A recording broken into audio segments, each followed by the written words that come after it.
Tere! Hea meel on näha, et selle tuulise ilmaga on meil publikut ka saalis natukene ja oleme siis alustamas oma Hea Kodaniku klubi 3. klubi sellel aastal.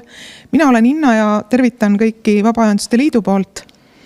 Et registreerimisel tundus, et teema paelub päris palju, sest registreerunuid oli päris palju ja meil on hea võimalus täna natukene siis mõtiskleda ja kuulata häid kogenud vabaühenduste juhte rääkimas sellest, et kust raha tuleb ja tegelikult väga oluline on see, et kuidas teda juhtida ja kuidas seda kõike siis hoida.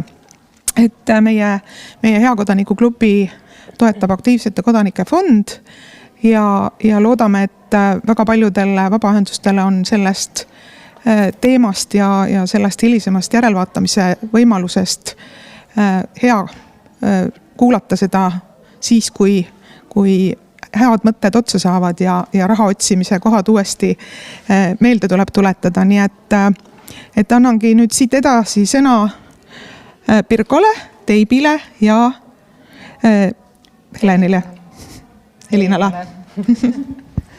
Nii et nüüd on jutu järg Pirkol. Aitäh! Väga tore siin olla, väga tore, et Teibi ja Helina on minuga ja väga tore, et me ei räägi päris omaette ega ekraanile, vaid meil on päris inimesed siin. Nii et suur rõõm. Mina siis olen, täna me räägime siis rahast. Me mõtlesime pikalt, et mis pealkirja panna, et midagi ausalt ja avatult või erinevad mõtted käisid läbi. Et võib-olla need teemad, mida me täna arutame, on siis erinevad rahastusallikad, et kust see raha tuleb. Ma ei tea, kui palju me räägime sellest juhtimisest, aga sellest kindlasti, et kuidas just nagu raha edukalt kaasata ja kuidas seda pikaajaliselt nagu hästi teha. Sest ma arvan, et seda, kuidas raha kulutada, selles osas meil on päris palju mõtteid kõigil. Ja kuidas seda hästi kulutada, siis ma täpsustan. Aga ja ma usun, et ma kahtlustan, et olles Teibi ja Helinaga varem ka vestelnud, et me väga palju ei vaidle, aga samas ma usun, et meil on veidi erinevad kogemused ja võib-olla, mis on nagu, ma loodan, et huvitav on sellised nagu päris lood, et kui ma muidu saan selle teemal olen koolitusi teinud, siis on seal nagu vähem sellist nagu päris elu ja praegu me saame ikkagi väga, väga praktiliselt ja kogemuste pealt seda siin jagada. Ja mis on hästi oluline, et me ootame väga teie küsimusi, nii neid küsimusi inimesed, kes on siin, kui neid, kes on ekraani taga. Järelvaatamises peate siis hiljem küsima, aga need, kes täna meiega on, võiksid tegelikult väga julgelt sekkuda siia vestlusesse ja oma küsimused teele panna ja siis me saame neid siin, et ma loodan, et meil on selline nagu 4 vestlejat täna ikkagi mitte 3. Mina siis olen tutvustuste ring, mina olen Pirko, olen Heateo tegevjuht olnud ja siis kui ma mõtlesin kogu aeg, kuidas ma teisi saan tutvustada, et siis kui Teibi on võib-olla haridusvaldkonna selline sarikäivitaja mitmete organisatsioonide juures olnud ja Helina on kasvatanud Eesti Väitlusseltsist välja sellise koolitus- ja konsultatsiooni ettevõtte nagu Speaksmart, siis mina tahaks ka käivitaja olla ikkagi, et me siis, mina olen käivitanud Heateo mõjufondi, millele kasvas juurde hiljem Heateo haridusfond. Ja võib-olla miks ma nagu rahast räägin on, et meil on siis tänaseks õnnestunud sinna fondidesse kaasata 4 miljonit eurot, et toetada mõjusaid algatusi ja ma arvan, et need algatused ise on kaasanud tegelikult rohkem, aga siis meie oma panusega oleme tahtnud ka olla sisukalt toeks algatuste kasvule. Aga ma annan sõna Teibi, tutvusta ennast ka lühidalt, et kus need sari käivitamised, kus nad alguse said. Et minu jaoks alati kui Teibit tutvustan, mulle meeldib ikkagi öelda see lause, et Teibi oli Noored Kooli esimene töötaja ja oli Noored Kooli käivitamise juures, aga mis sealt edasi välja kasvas? Jaa, et olen siis Teibi Torm ja 15 aastat olen erinevate algatuste juures olnud just haridusvaldkonnas ja Noored kooli oli tõesti see minu jaoks see tõuge, et kust see kuidagi see teekond alguse sai. Aga praegu hetkel on laual siis tulevikutegijate programm, mis oli enne Tagasi kooli algatus. Siis Tagasi koolist me tegime veel nii-öelda 2 algatust siin vahepeal, et ka Tagasi kooli e-tunnid ja asendusõpetajate programm, et need 3. Ja ma arvan, et on hea, kui ma ka lühidalt tutvustan kõiki neid algatusi, et mis on see nii-öelda iga algatuse point. Et tulevikutegijate programmi eesmärk on see, et tutvustada õpilastele siis 1.–12. klassini haridus- ja töömaailma võimalusi. Et toetada neil oma sellise nii-öelda tee leidmist. Ja kuidas me seda teeme, et me oleme siis loonud sellise unikaalse infosüsteemi, mis aitab kokku leppida haridus- ja töömaailma tutvustavaid külalistunde, õppekäike, töö- ja tudengivarjutamisi. Ja selle infosüsteemi me saime valmis tegelikult aasta aega tagasi ja ütleme selline esmane tulemus on see, et meil on aastaga siis 1300 kasutajat selles süsteemis. Nendest siis umbes 400 õpetajat rohkem kui 250 koolist, et on esimesel aastal nagu kasutanud seda süsteemi. Ehk pooltest Eesti koolidest esimesel aastal kasutati seda süsteemi ja see aasta siis me oleme juba jõudnud 7000 õpilaseni oma nende kohtumistega. Ja Tagasi kool või tulevikutegijad on siis selline väike organisatsioon, et see meil on 4,5 töötajat umbes ja eelarve maht kuskil 100 000 eurot, et selline on see kokkuvõetuna. Rahastusmudelist ma veel ei räägi, sest sinna me jõuame. Nüüd asendusõpetajate programm, et kui tulevikutegijates ma olen tegevjuhi rollis, siis asendusõpetajate programmi algatajana ma olen ikkagi hästi igapäevaselt selle algatuse ka arengute juures sellise nagu juhatuse liikmena ja mõtlen kaasa just sellistes suurtes arendusküsimustes. Näiteks IT-arendus on meil ka hetkel teema, aga asendusõpetajate programmi missioon on siis see, et iga tund, mis vajab asendamist, saaks asendatud ja me viimegi kokku siis asendusõpetajad koolidega. Ja näiteks sellel aastal siis meil praegu juba näeme, et meil tuleb kokku 16 000 asendustundi.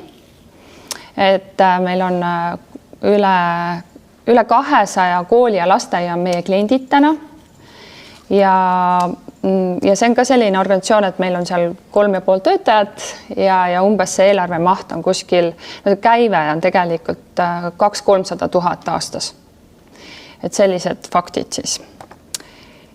Ja Tagasi kooli e-tundidest ainult nii palju, et Tagasi kooli e-tunnid YouTube'i otseülekandes tunnid siis õpetajatele on need mõeldud üldpädevuste õpetamiseks, et me teeme selliseid nii-öelda, see on nagu nii-öelda õppematerjali õpetajatele, et nad saaksid üldpädevusi koolis õpetada. Nii, aga see hetkel minu poolt kõik, nii et selline väga erinevad algatused hariduses ja kõikidel nendel on ka olnud hästi erinevad rahastusmudelid ja siis saame pärast veel vaadata sinna sisse. Aitäh! Tore, aitäh! Ja Helina? Tere kõigile! Helina Loor on minu nimi. Ja see põhjus, miks ma täna siin istun, on siis peamiselt see, mis Pirko enne välja tõi. Et kasvatasin siis väga tugevast MTÜ-st, mille nimi on Eesti Väitlusselts, välja siis koolitusettevõtte, mille nimeks sai lõpuks SpeakSmart. See kandis vahepeal veel paari nime, aga lõppkokkuvõttes ja praegu siiamaani on ta siis brändiga SpeakSmart. Ja selle koolituskonsultatsiooni ettevõtte siis selline tegevussuund oli see, et me õpetasime ettevõtetele argumenteerimisoskusi või üldse sellist ratsionaalset tööalast suhtlemisoskust, koosolekute pidamist, läbirääkimisi, esinemisi, kõike, mis puudutab sellist tööalast suhtlust. Ja noh, kui natuke Teibi tutvustas ka, et seda organisatsiooni nagu olemust, et siis Väitlusselts on muidu vabaühendus, kes siis pakub argumenteerimisoskuste õpet noortele, siis Speaksmart pakkus sedasama oskust täiskasvanutele ja põhimõtteliselt ma ütleks, et ehitasin nagu nullist kuskil seal 230 000-ni käibe ja see siis aastate peale 2006 kuni 2020. Väga tore. Ja nüüd on ka teised tegevused, ma ei tea, kas praegu on see hetk, et nendest rääkida, aga... Jaa, mis sa täna teed? Mis ma täna teen? Jah, Speaksmarti tegevjuhtimise andsin siis üle 2020. Võtsin natuke aja maha, mõtlesin, et mis ma siis teen eluga. Siis tegin väikese seikluse avalikus sektoris ja nüüd olen tagasi siis koolitusmaailmas ettevõttes Akaadian. Ehitan seal siis koolitussuundu üles. Tore, aitäh. Nii et meil on väga lai ampluaa. Kuna täna mina ühtepidi modereerin ja teistpidi räägin, et siis võib-olla nagu heateo poole pealt, et ongi, et kui me oleme siia kaasanud väga tugevad omatulu teenijad, et siis heategu tegelikult täna ikkagi püsib selliselt suurtel annetajatel peamiselt ja siis täitsa teine mudel. Aga jah, et nendest mudelitest me tegelikult tahtsimegi täna ka alustada, et üldse aru saada või võib luua mingi selline raamistik. Et me oleme, kui ma selle teemal akadeemilist kirjandust olen lugenud, siis üks Stanford Social Innovation Review artikkel tegelikult annab nagu hästi huvitava raamistiku, kuidas üldse mõelda rahastuse kaasamisest ja sellest erinevatest võimalustest, mis on erinevatel organisatsioonidel. Ja üks oluline võib-olla mõte, mis seal taga on see, et kui me tegelikult ise käime koolitustel, et siis meile räägitakse, et kuidas jube hästi annetusi kaasata, kuidas väga hästi projekti kirjutada, kuidas väga hästi, et omatulu teenimine on hästi oluline ja siis tegelikult, mida mina organisatsioonidega või mida me heateost nagu organisatsioonidega töötades näeme, et ongi selline vajadus või tunne, et ma pean kõike väga hästi tegema. Et need organisatsioonid, kes teenivad väga hästi omatulu, muretsevad sellepärast, et aga miks ma üldse annetusi ei kaasa? Või need, kes väga hästi annetusi kaasavad, siis mõtlevad, et nagu, aga miks ma ikkagi omatulu ei teeni ja ma ei tea, miks riik nagu näiteks nii palju ei panusta. Et tegelikult need rahastajad ongi hästi erinevad ja selle ma olen nagu Eesti jaoks siis nagu natukene lihtsustanud ja välja joonistanud sellised võib-olla märksõnad või nagu organisatsiooni tüübid, et Eestis tegelikult kõige levinum organisatsioon on liikmesorganisatsioon, et 2/3 MTÜ-dest tegelikult teenib siis liikmed maksavad oma liikmetasu ja see on nagu üks kõige levinum tegelikult rahastusallikas Eestis. Ja ma sanon, et nagu Väitlusseltsi puhul on see ka nagu üks sellistest tululiikidest. Et teine tüüp, natukene teooriat, on selline kaastundekoondaja, kuhu alla tegelikult lähevad paljud näiteks sellised organisatsioonid, mis tegelevad teemadega, mis lähevad paljudele korda. Et see võib olla näiteks loomadega seotud teemad, need võivad olla näited võib-olla vähiravifond, et vähk on midagi, mis on paljusid peresid puudutanud, sul on lihtne nagu kaasa mõista seda teemat, tunda kaasa ja seda nagu põhjendada enda ära, et miks ma selle panuse nagu annan, et tihtipeale ongi emotsionaalselt selline siduv teema ja lihtne see annetus teha, et paljud inimesed tihti ka väikeste summadega siis panustades tegelikult kokkuvõttes panustavad kokku väga suuri summasid. Ma arvan, et viimasest nädalast hea näide oli siin Slava Ukraini kampaania 1000 kangelast, et vähem kui nädalaga on tegelikult koos 800 000 eurot, et jälle teema, ma arvan, et mingisugune jälle rekord Eestis, ma usun. Aga jah, et väga lühikese aja jooksul teema, mis me kõik teame, et talv tuleb, me kõik teame, mida sõda tähendab, noh, selles mõttes nii palju, kui me suudame seda siit distantsilt mõista, aga ikkagi väga nagu jah, mõistetav. Ja need organisatsioonid, siis need kaastundekoondajad, jah, on tihti väga head annetuste kogujad väga paljudelt inimestelt. Kolmas selline tulumudel on avaliku teenuse pakkuja ja seal on siis kas riik või kohalik omavalitsus teinud otsuse, et ma võiksin näiteks ise teha naiste varjupaiga oma näiteks linnas, aga ma olen otsustanud, et ma võtan ühe MTÜ seda rolli täitma ja rahastan teda.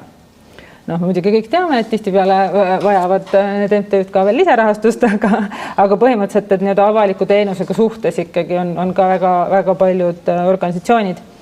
Neljas organisatsioon on siis selline innovaator, kes võtab mingi teema, mida tavaliselt riik näiteks on teinud ja teeb seda lihtsalt nii palju paremini ja kaasab läbi selle ka erasektorist selliseid suurannetusi. Et seal võib-olla siis üks näide võib-olla ongi haridusfond ka ja et ühesõnaga, et kui me hariduses tahame innovatsiooni, et siis võib-olla riik loob innovatsiooni aeglasemalt, et võib-olla selline erasektori teadmiste kogemustega lähevad need asjad kiiremini ja teine näide võib-olla noored kooli samamoodi, kes on hästi suurelt riigi poole peal. Viies oleks siis turulooja, jällegi toodete teenuste müük ja seal jälle meil on näite tulemas siin, et kuidas neid tooteid teenuseid saab pakkuda.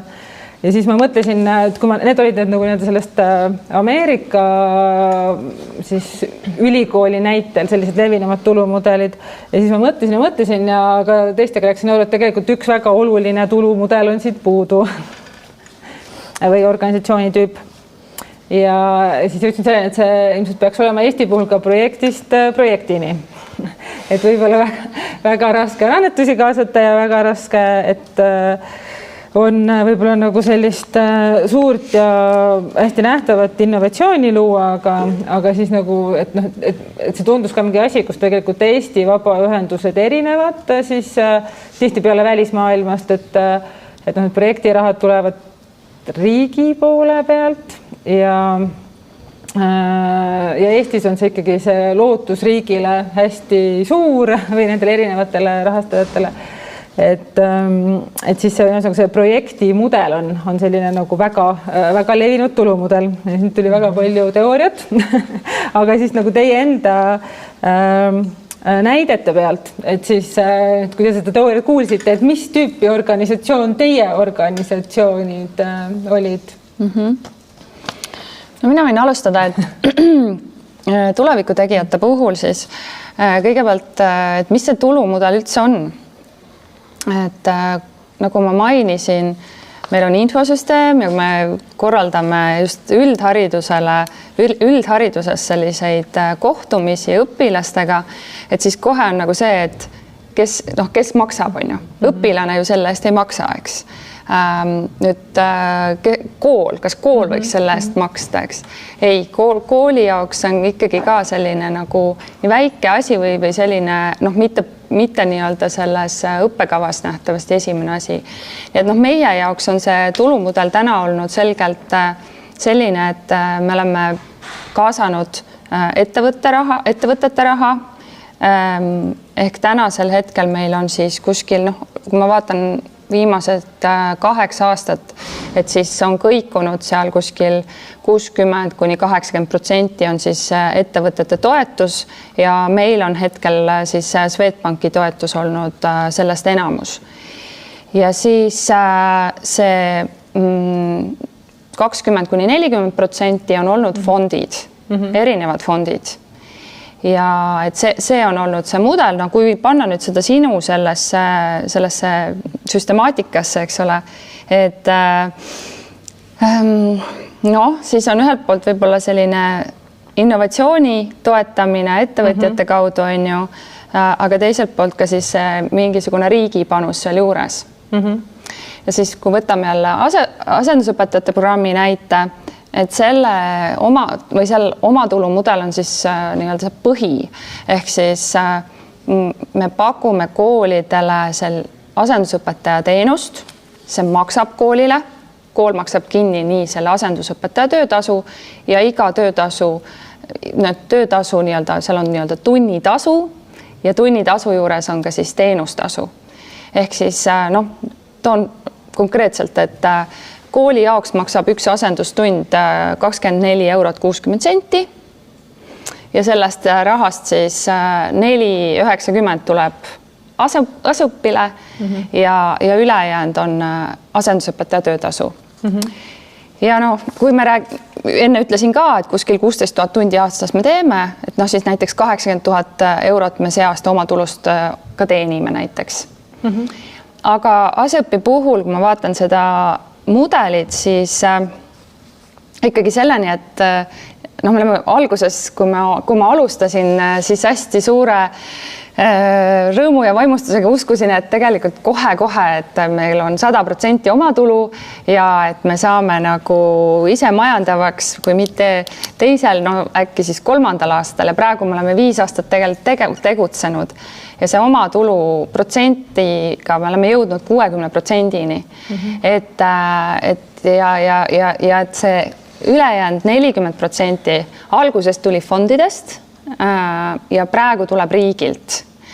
Et selles mõttes ütleme, nagu jõuda selleni, et ikkagi kui selles valdkonnas, haridusvaldkonnas, et seal on 100% omatulu, et see on olnud oluliselt keerulisem.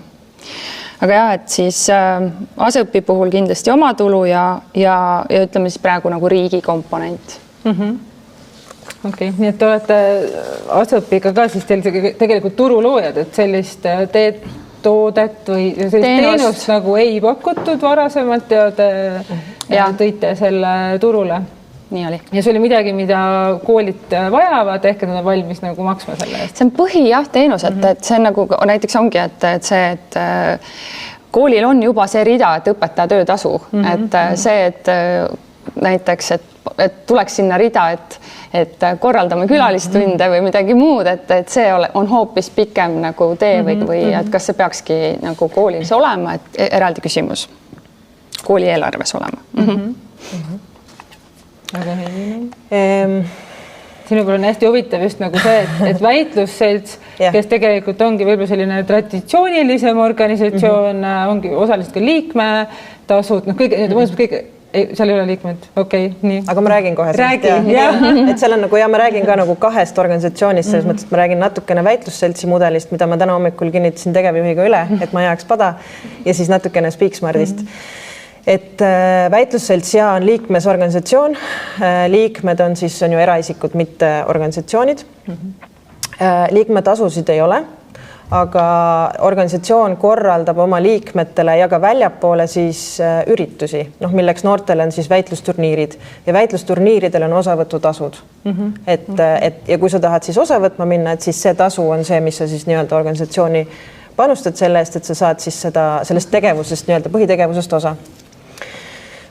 Aga kui sa enne nagu ütlesid, et mis see nagu teie mudel on, et siis tegelikult väga puhtaid mudeleid ei ole, on ju, ja väitlusselts on ehe näide sellest, et tegelikult puhast mudelit ei ole. Et kuskil 30% on riigi siis see strateegilise partnerluse rahastus, see iga-aastane, eks. Siis on need osavõtutasud ja siis kuskil kuni 50% isegi on projektid. Mis on väga suur maht, on ju, ja sõltuvad siis sellest, et mis need taotlusvoorud avatud on, kui palju jõudlust on, ressurssi nagu inimeste näol, kirjutamise näol, et sõltuvalt sellest siis on see nagu projekti maht kogu eelarvest, on ju. Ja siis on nipet-näpet annetusi ja vist peamiselt eraisikute poolt. Et see on nüüd selle nagu väitlusseltsi või selle nii-öelda MTÜ mudel, on ju. Speaksmartiga oli niimoodi, et me pidime nagu saama mingi stardi ja seda stardirahastust on lihtne saada projekti toel, eks. Et nagu ilmselt te kõik teate, et KÜSK on üks, kes pakub niisugust starditoetust, on ju. Ja selle toel sa saad nagu minema, sa saad nagu selle nuki tagant minema, et sa saad hakata mingit inimestele tasu maksma selle eest, et nad teevad su organisatsiooni jaoks tööd ja sa saad hakata neid teenuseid turul pakkuma, mis sa tahad pakkuda, on ju. et selles mõttes seda projektirahastust me kasutasime. Ja siis sealt edasi, kui see KÜSK-i, see oli vist aastane see arenguhüppe rahastuseks, sealt edasi läks siis ainult teenusemüük, ainult. Ja me põhimõtteliselt otsustasime, et me ei kirjuta projekte. Ja see põhjus, eks on selles, et kui sa kirjutad teenuse osutajana või sa pakud muidu turul tasulist teenust ja siis sa kirjutad projekti ja pakud teenuseid tasuta, sest see on ju tihti selle projekti kirjutamise tingimus või rahastaja tingimus, et siis sa tegelikult rikud oma turgu nagu. Et kui ühel hetkel saab seda sama teenust tasuta, siis teisel hetkel ma küsin selle eest nagu 150 eurot või 2000 eurot või mis iganes see summa on, et miks ma siis peaks maksma, et miks ma siis peaks nagu tasuliselt üldse kuhugi tulema. Et siis meil oli nagu põhimõtteline otsus, et me projektirahastusi ei tee või projekti ei kirjutanudki ja vaikselt siis nagu kasvatasime oma äri niimoodi, et jõuda siis selle ise majandava nii-öelda mudelini välja.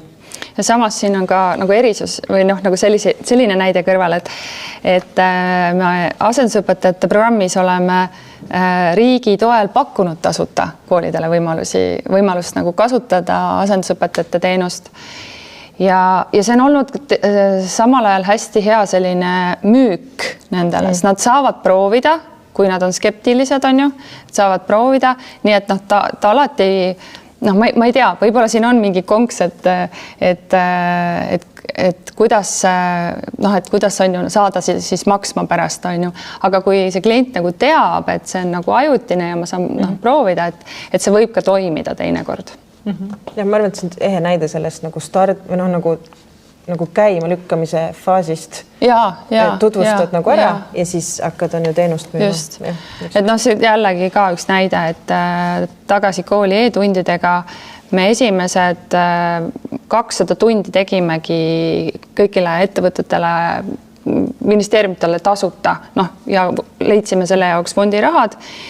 Ja siis nad nagu nägid, et sellel on väärtus ja täna, eks ole, see projekt on ise majandav, et me tõesti suudame müüa sellest, et ta võib ka nagu selles mõttes hästi selliselt töötada.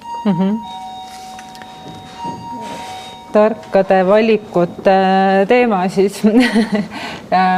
Üks asi, mis mulle tundub, et tegelikult kohati tõmbab organisatsioone ikkagi ribadeks, on see, et neid allikaid on nagu hästi palju, on ju.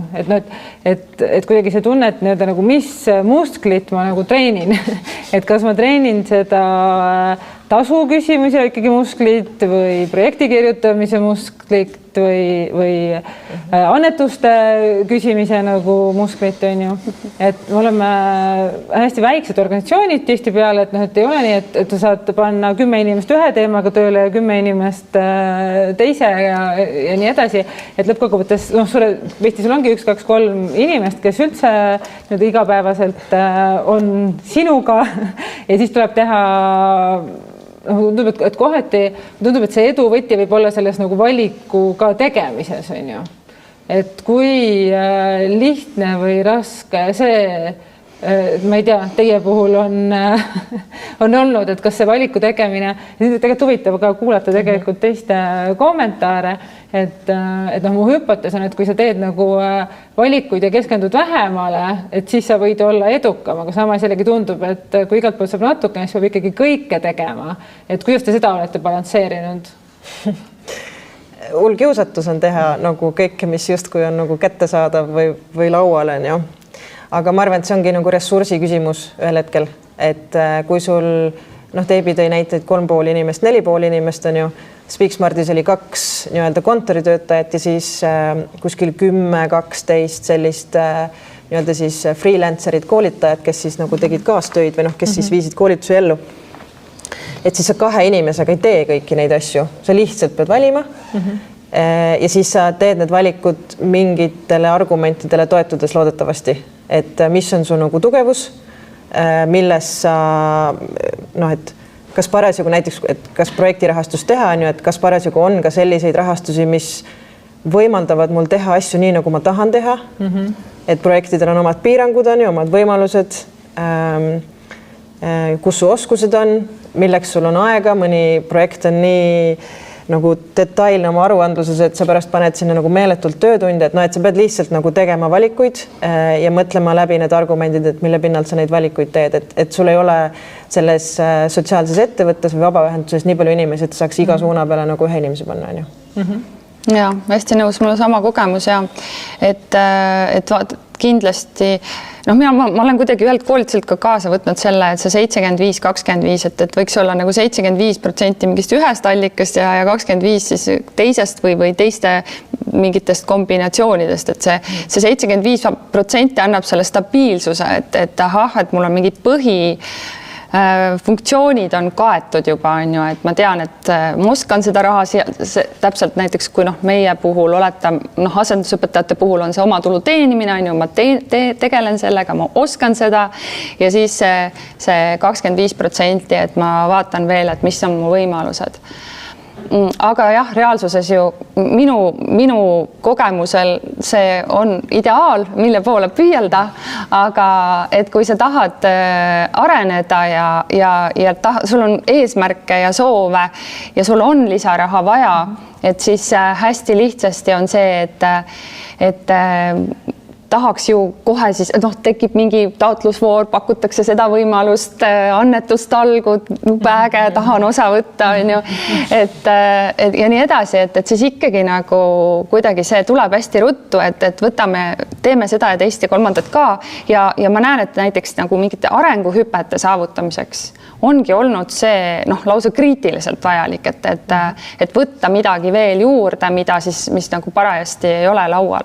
Et näiteks tulevikutegijate infosüsteem ka, mida ma mainisin, et see maksis 250 000 eurot. Et tänasel hetkel ei ole ühtegi fondi, kuna see on puhtalt, eks ole, selline mittetulunduslik algatus, siis mitte ühtegi fondi, kes ütleks sulle, et näed, sa saad siit 250 000 taotleda. No ei ole selline, võib-olla äkki haridusfondist, ma ei tea, mis teil on see maksimum see summa olnud, võib-olla on olnud selles raamis või? Mõned, kuna me toetame üle mitme aasta organisatsioone, siis on organisatsioone, kes selle 200 000 piiri juures on olnud, eks ole, mitme aasta jooksul, jah. Aga siis ongi täpselt see, et sellise raha saamiseks ühe infosüsteemi jaoks on ikkagi realistlikult minu kogemusel ikkagi 4-5 rahastajat vaja. Et ja siis tuleb teha see valik, et kuidas siis saada ja siis nende rahastajate käest tuleb küsida kindlasti raha selleks, et sul on keegi, kes nende projektidega siis tegeleks. Et see on oluline. Okei. Nii huvitavaks tegelikult ikkagi kuulata siin kohalolijate peegeldusi või kogemusi, et kas selle valikute tegemise teemal, et kas on luksus teha valikuid ja keskenduda millegile või? Ja, tere, Ott Vatekist. Meil on olnud selle võrra nagu lihtne, et meil on olnud siis varasemalt hasartmängumaksust või nüüd hiljem Sotsiaalministeeriumi strateegilise partnerina selline teatav stabiilsus. Aga võib-olla ongi see, et see on vähemasti võimaldanud seda poolt, et me oleme reaalselt saanud keskenduda nendele asjadele, mis on meil kõige olulisemad. Aga samas on selline ebakindel olukord, et kui miski peaks muutuma rahastaja poole peal või ükskõik, mis poliitiline olukord võib tuua, et mis siis. Ja eks see ongi see on see pool, mida me üritame mõelda, et kust poolt seda muud raha kaasata, kust poolt tagada see, et me oleksime tegevad ka siis, kui mingid probleemid peaksid selle praeguse rahastuse põhimõttele tekkima. Aga teistpidi on see, et seda rahastust mitmekesistades ei tekiks seda olukorda, kus me liigume eemale oma eesmärkidest, oma sihtidest, et kas kindlasti ei taha teha midagi sellist, et kirjutame projekti, teeme mingit projekti selleks, et oleks projekt, mis maksaks kellelegi palgaraha, aga enam-vähem täidab meie eesmärke. Juba see tundub meie fookuse raiskamine. Ja teistpidi erasektorist raha küsimine on üks asi, millele me oleme mõelnud, kuid väga raske on näiteks müüa sellist huvikaitsetegevust ja teistpidi alati on nagu see element, et peab vaatama, et need ootused oleksid selgelt paigas, et meie nagu sihid, meie tegevusi saaks kuidagi kompromiteeritud. Et üks on see stabiilsus, et tegelikult sama mis Teibi ütles, et hea, kui sul on tegelikult stabiilsus tagatud, on ju, ühe rahastaja poole pealt, aga samas on hea, kui on teisi. Et ongi tihtipeale ka tuuakse jälle neid organisatsioone eeskujuks, kus näiteks ongi läinud nii hästi, et riik 100% rahastab, aga siis jällegi see on ühtepidi hea, et sul on nagu hea, ma ei tea, pikaajaline rahastus olemas, aga mis saab, kui ongi täpselt poliitikud, ma ei tea, muudavad meelt ja otsustavad, et see ei ole enam tegevus, mida me peaksime tegema, et kui tegelikult teisi rahastajaid ei olegi, sul on võimalik nagu üks organisatsioon nagu ühe Exceli muudatusega nagu ära kustutada, on ju.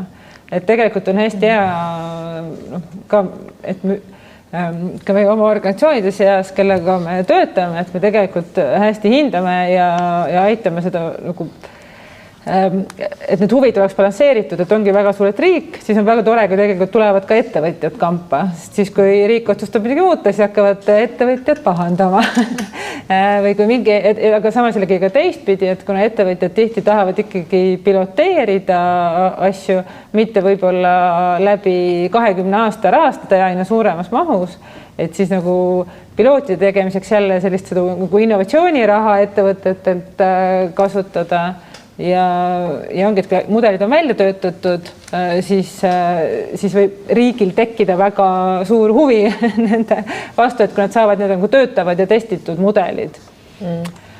Mulle õudselt meeldis see mõte, mis sa ütlesid, et hoia fookust, et kui sa kirjutad nagu projekte, proovid leida rahastusi, et siis hoia fookust, et ära hakka tegema asju, mis ei ole sinu huviorbiidis või sinu nagu organisatsiooni eesmärkidega kooskõlas, et minu meelest see on hästi oluline, et muidugi natukene nii ja naapidi üks organisatsioon ja teine organisatsioon painutab vastavalt, et ta mahuks sinna projekti alla, aga ikkagi nagu mõistlikus skoobis, et sa hoiad oma nagu põhitegevuse fookust, et minu meelest see on nagu hästi oluline. See on küsimus. Ei, mul oleks olnud üks kommentaar. Just selle kohta, et kas saab nagu keskenduda või just nagu kommunikatsiooni poole pealt või selle poole pealt, kuidas mingeid asju välja öelda. Ma ise tegutsen loomade eestkostega ja keskkonnateemadel ja seal on väga näha seda, et tööstuse huvid on nii suured ja nii tugevad, et hästi keeruline on nagu rääkida. Sa ei saa nagu otse, nagu saad muidugi, aga ka seda, kui palju on tööstusel raha näiteks ka endale selliseid väga häid kommunikatsiooniettevõtteid nagu palgata, on ju, ja kuidas siis nagu vabaühenduste, sa nagu teed projekte niimoodi ja selles mõttes, ma ütlen nüüd ka mingeid asju, mis võib-olla on niisugused, mis on nagu, ma ei tea, ise vaatate, aga näiteks KIK on ju, see, kuidas KIK rahastab osasid valdkondi, on täiesti kohutav, aga selliseid asju nagu riigi tasandil, ta on nagu keskkonnainvesteeringute keskus ja osad mingis teatud valdkonnas rahastus ei lähe keskkonnaorganisatsioonidele ja seda nagu need teatud valdkonnaorganisatsioonid teavad, see on ajakirjandusest läbi käinud, et selline asi on nagu hästi keeruline on näiteks ka öelda, et mingisugune, et kust läheb see eetikapiir, et kui näiteks, ma ise, mul ei ole praegu nagu mitte kommunikatsiooni või ütleme selline ettevõte, kes teeb mingitele ettevõtetele kommunikatsiooni, aga kui mul oleks, et kuidas ma nagu valin seda, et kas ma ühte teen ja teist ei tee, et kui näiteks Coca-Cola tellib või alkohol tellib või mingi tööstus tellib, et kust läheb see eetikapiir ja kuidas ma nagu valin, nii et ma arvan, et see on väga suur luksus valida ja näiteks ka tegeldes mingisuguse vabaühenduses, kes tegeleb päriselt selliste üliraskete probleemidega, siis see, et ma julgen välja öelda, on väga suur luksus, sest tegelikult ma pean olema valmis kaotama töökoha, võib-olla mingit laadi reputatsiooni, seda on juhtunud selles mõttes inimestega, kellele tõmmatakse lihtsalt vesi peale mingisuguse kampaaniaga, PR-kampaaniaga nagu teiselt poolt, et selles mõttes see on hästi suur luksus ja siis, kui sul on luksus nagu tõesti öelda, et aga ma ei taha midagi, mind ei saa ära osta. Nagu, selles mõttes, et sest meil võib olla see, et ma vastutan näiteks suure pere eest või mul on keegi lähedane, kes on, ma ei tea, puudega või mis iganes, nii et ma pean nagu raha teenima, on ju. Et jaa, suur luksus. Jaa, no keskkonnateema on samast üks nendest teemadest, mis ka tegelikult ongi loomad, meil on efektiivne altruism, et seal on nagu väga suur liikumine selles suunas, et me hindaksime nagu oma jalajälge ikkagi nagu laiemalt, on ju, ja nagu mitte ainult inimeste loomade õigused, loodus, on ju, et et kõik see on nagu väga, väga olulisel kohal ja seal oleks muidugi nagu kaasa mõelda, siis seal on võib-olla küsimus ka nagu liitlaste leidmises, et on neid inimesi, kes on väga tugevalt ühes või teises leeris, on ju, et kuidas siis juba selline kõrgem strateegia ja lõpuks ta lähebki juba lobini välja, on ju, et kuidas seda teha ja kui ühel pool on hästi suured ressursid, et kuidas siis hästi kavalalt nagu mängida seda nii-öelda nagu teist poolt. Seal läheb keeruliseks, kus nagu ongi, ma ei tea, riik või mingid riiklikud institutsioonid hakkavad nagu pooli valima, et seal ilmselt tunnevad kõik lõpuks ennast abitult, kui need juhtumid on. Et meil nagu huvitav näide tegelikult, sellised nagu keerulisi teemasid on veel ja mõned teemad on sellepärast keerulised, et nendest nagu tabuteemad, nendest ei julgeta rääkida. Hästi huvitav kogemus oli Riina Raudsel ja Terve Eesti sihtasutusel, et kui nad näiteks võtsid nagu alko teema üles, et kui nad nagu HIV teemal koolitusi müüsid ja ettevõtetega suhtlesid, siis oli kõik väga loogiline, et ettevõtted ostsid koolitustega, kui näiteks hakati alkoholi teemat arutama, et mis mõistlik nagu alkoholi tarbimine on, siis tegelikult kui paljud ettevõtted, kes ütlesid, et see on iga inimene ise otsustab, et see ei olnud selline asi, mida nagu oli grupis kuidagi, et grupis nagu ei räägita sellest, et igaüks täpselt nii palju ja kui tekivad mingid kahjud sellest, siis ta ise vastutab, ta ise ongi selline, aga et grupis neid teemasid ei arutatud, kui nagu avalikkusesse minna, siis olidki sul vastas juristid, lobistid, kommunikatsioonibürood, et hästi keeruline nagu vestelda. Ja see, mis nagu Riina pidi tegema selle jaoks, et tegelikult ka lõpuks muutusid ju seadused ja see, et kuidas tohib nagu seda teemat reklaamida näiteks ja mitte, et see nüüd selle asja taga, see nimi on diskursuse nagu muutmine, et kuidas me üldse nagu räägime mingitest teemadest, et kui alkoholimüüjad reklaamisid nagu ennast läbi selle, et see on nagu äge ja vabadus ja ma ise otsustan, siis see vastaspool pidi argumenteerima läbi selle, et see ei ole vabadus, sellepärast, et see alkoholimüüja just ütles sulle, et sa oled siis vaba, kui sa jood, et tegelikult see on ikkagi sulle nagu peale surutud, et see on nagu tohutu peenmäng jah, et kuidas siis neid sõnumeid seada ja ma arvan, et üks nagu geniaalsemaid asju oligi lõpuks see kampaania, mille Terve Eesti sihtasutus välja töötas, joome poole vähem, mis ei olnud see, et nagu sina joo poole vähem, et minul on kõik hästi, aga et me kõik koos peaksime hakkama poole vähem jooma ja siis nagu selline ühise koalitsiooni nagu moodustamine, mis siis justkui hakkas selle vangi lobi ja reklaami vastu töötama ja lõpuks ühel hetkel olid ka targad poliitikud, kes nagu tegid võib-olla jõulisi otsuseid, on ju. Et seadused toetavaks muutuksid, aga see on tõesti väga peenmäng, et kuidas nagu sellistes olukordades, ma ei tea, jube lihtne on ka nagu, ma ei tea, radikaaliks tembeldada, on ju, kuigi sa täiesti räägid terve mõistuslikku juttu, aga jube lihtne on nagu jah, sellist sildistada või tühistada või mida iganes teha, on ju. Vaata, me praegu rääkisime... Siin on meil siin argumenteerimise ekspert. Üldse ei tahtnud sellest hakata rääkima praegu. Lihtsalt, et kui me rääkisime rahastusmudelite nagu varieerimisest või sellest, et kus siis raha tuleb, et siis isegi näiteks, kui sa oled otsustanud müüa teenuseid, et siis ka seal sees varieerimine, kellele sa müüd, on nagu oluline läbi mõelda, et jaga oma portfell nagu riik, vabaühenduste vahel ära, et vabaühendused võib-olla ostavad vähem, on ju, aga erasektor ja avalik sektor, et tegelikult võiks seal ka varieerida, sellepärast, et siis sa oled nagu majandusmuutustele vastupidavam, on ju. Nagu iga teine ettevõte, aga et lihtsalt, et ka selle nagu ühe suuna sees on mõtet natuke mõelda, et kus mu raha tuleb ja kuidas ma elan üle väikesed kõikumised majanduses ühel või teisel aastal, on ju.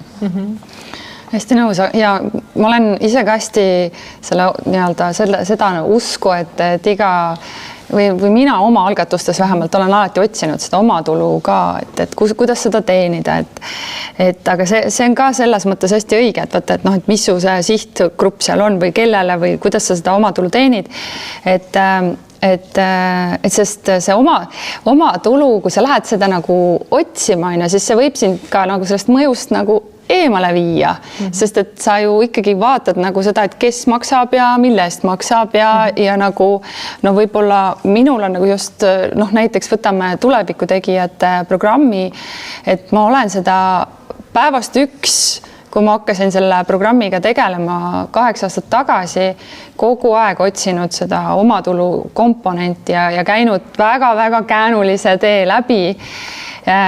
Täna jõudnud sinna kohta, et me teeme sellele infosüsteemile ka tasulise osa, mida saavad ettevõtted osta, aga noh, ma olen selle teekonnal, no mis see nagu küsimus on olnud, et noh, et te teete seda programmi üldhariduskoolidele, koolid ei maksa, õpilased ei maksa, noh, aga ja ettevõtete jaoks see nii-öelda õpilane on nagu hästi kaugel, et noh, et jah, noh näiteks, et teeme külalistunde, et nad võiksid kunagi ettevõttesse jõuda ja on tulnud ka selline nagu pigem nagu selline natuke nagu surve, et noh, pange see üldharidus sahtlisse, et tegeleme sellega, et tooge meile neid tudengeid siia.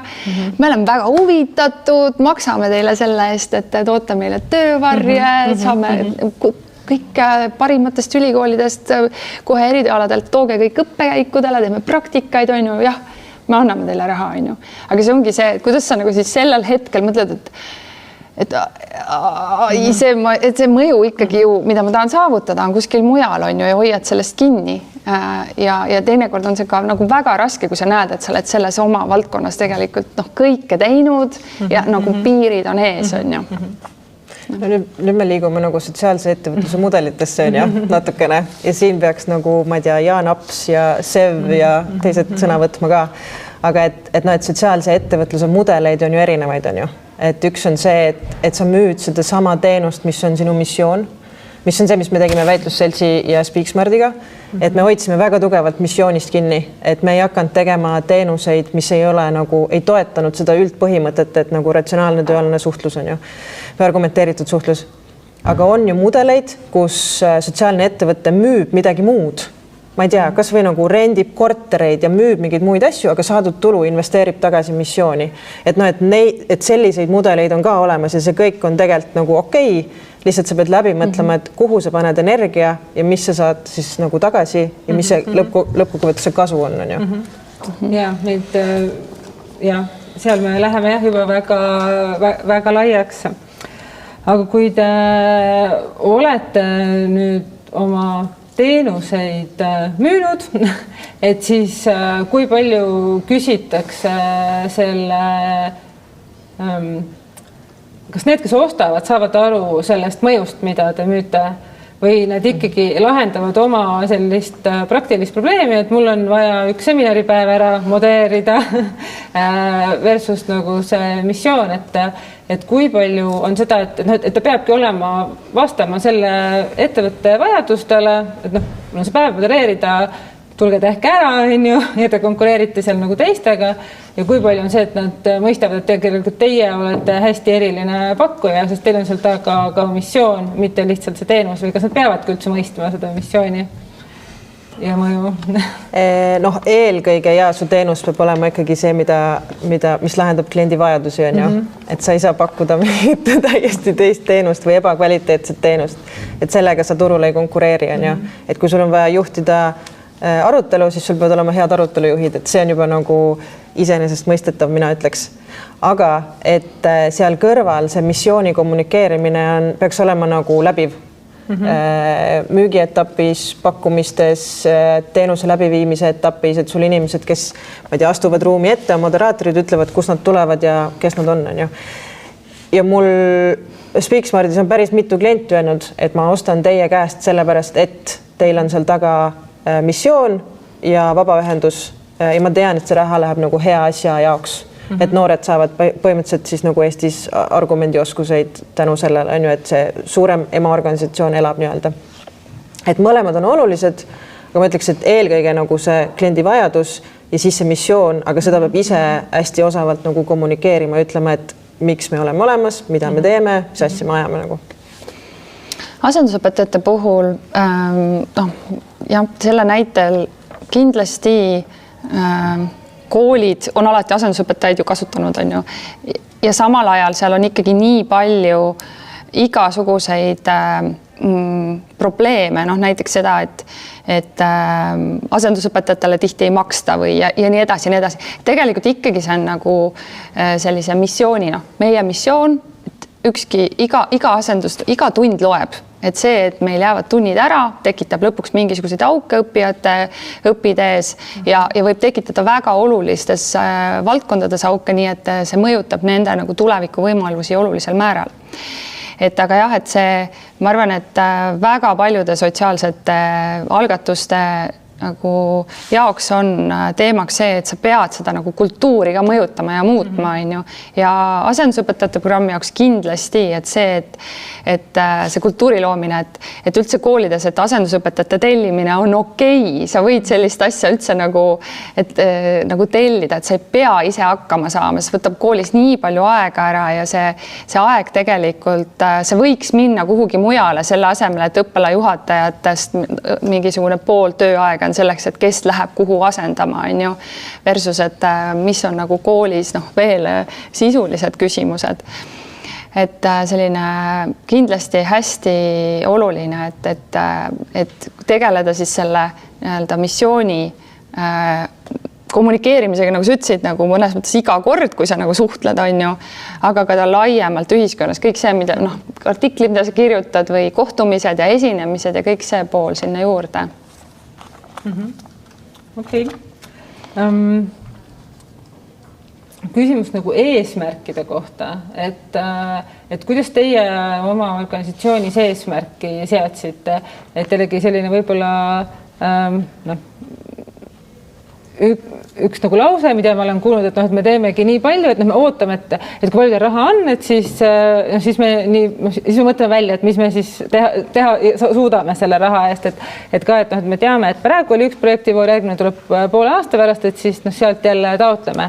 Et kas see nagu eesmärgistamine just nagu see projektist projektini või kuidas teie oma organisatsioonis seda rahastust planeerima või ma ei tea, tegevusi rahastust planeerima hakkasite, et kas see lähtus nagu sellest, et mis on saadaval või kuidagi suutsite nagu mõelda, et mis on see, mis ma ära tahan teha ja palju selleks raha vaja läheb ja mis need võimalikud allikad on, et kui palju nagu sõltumine välisest versus võib-olla sellisest nagu, ma ei tea, sisemisest või organisatsiooni, ma ei tea, pikemast strateegiast, eesmärkidest, et kuidas te eesmärke seadsite? Kust need tulid? Minu kogemus on see, et ikka eesmärk on kõige esimene või see, mis sa teha tahad, et selline strateegiline töö, et kus ma olen ja kuhu ma tahan liikuda, et see on nii keskne. Et aga et jah, ikka ja siis, kui sa tead, kuhu sa tahad liikuda, et hakkad vaatama, et mis need võimalused on. Aga muidugi see ei ole nii lihtne, muidugi ütlekski ära, et muidugi paneme sinna eesmärgi ja siis liigume sinna ja siis kõik noogutame ja siis, aga et selles mõttes, et jaa, ikka, kui sul jällegi tulevad nagu need võimalused ette, et meie tahame infosüsteemi arendada, aga ükski taotlusvoor seda nagu ei toeta, on ju, et kuidas sa siis, mis sa siis teed, et mis sa tegite? Et siis on võimalik ikkagi võtta inimene, näiteks, et vaadata, kuidas sa mahud sinna, kuidas sa mahud ja tegelikult see on, ma arvan, üks suuremaid väljakutseid ja et kuidas sa vabaühendusena nagu teed siis selle kuju, kust august sa pead läbi minema, et ja samal ajal on see eesmärk kogu aeg silme ees. Et ja mõnedes fondides on see lihtsam, teises mõnedes on see nagu väga keeruline, et need sellised nagu kriteeriumid, millele sa pead vastama, et nad on hästi kitsalt sõnastatud.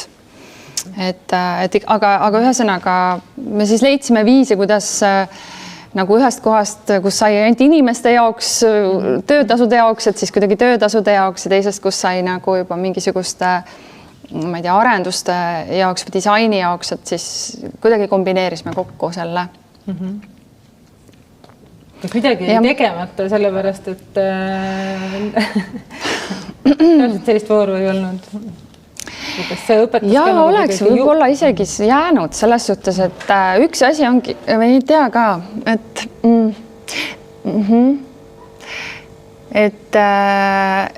no õnneks oli KÜSK-is oli see voor, et sa saad nagu oma tulu teenimist nagu arendada, eks ole, sest tihtipeale ongi see riigis või fondides, et sa ei saa, on ju.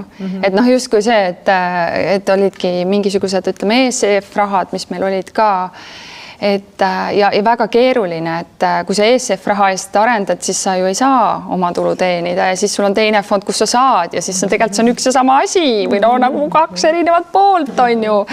Ja tegelikult riik tahab ka, et sa oleksid jätkusuutlik, aga nagu noh, ja teeniksid oma tulu, eks on ju, aga see ei lähe kokku selle Euroopa Liidu mõttega selle ja rahastusega.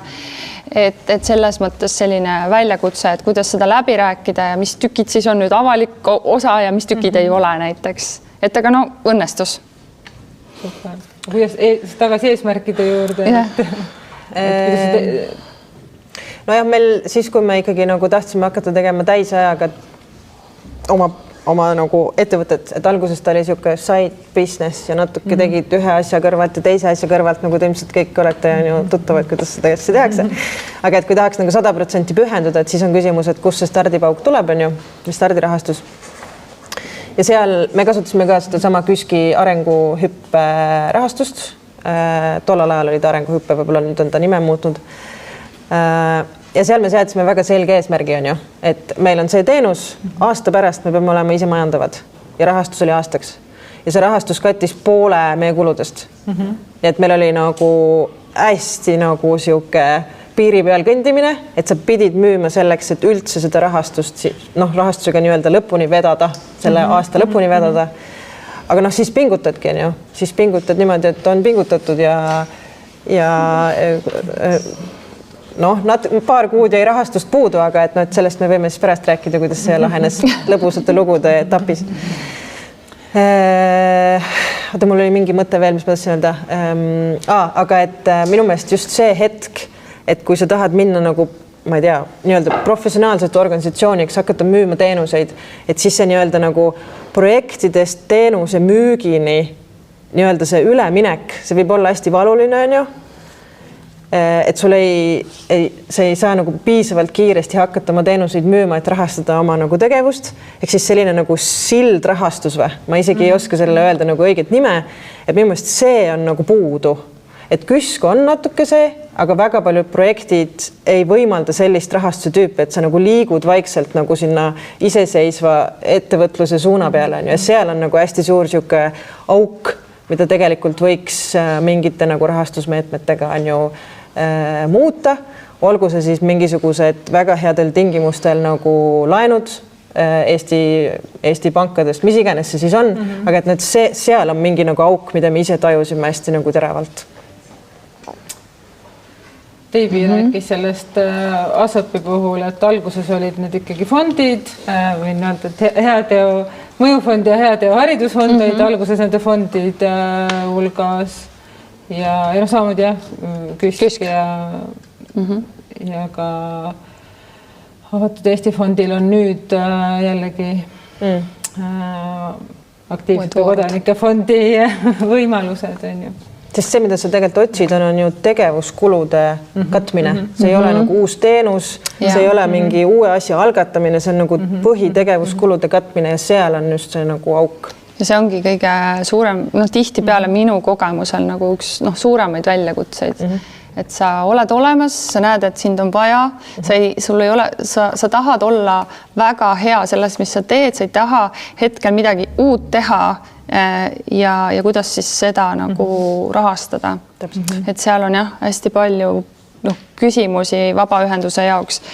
Ja siis ongi see, et nagu tahaks vaadata, siis vahel on nagu niimoodi, et tahaks vaadata riigi poole ja ja siis ma arvan, kõik vaatavad sinna poole ja riigi jaoks on ju, et keda ja mis tingimustel siis toetada või siis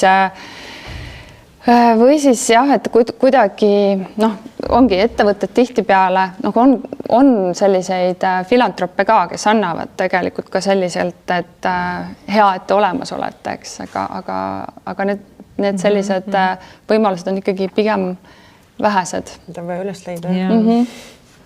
Et ma arvan, et see on üks olulistest teemadest tegelikult, et kuidas tagada väga suurt mõju ja väärtust loovatele organisatsioonidele, kes on juba tuntud selline nagu püsirahastus ikkagi.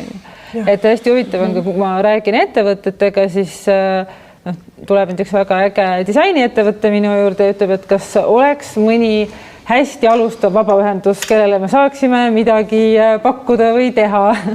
Et need organisatsioonid, mida ta juba kuskil meedias näinud on, et ta tundub, et need on juba hästi suured ja neil on kõik juba hästi.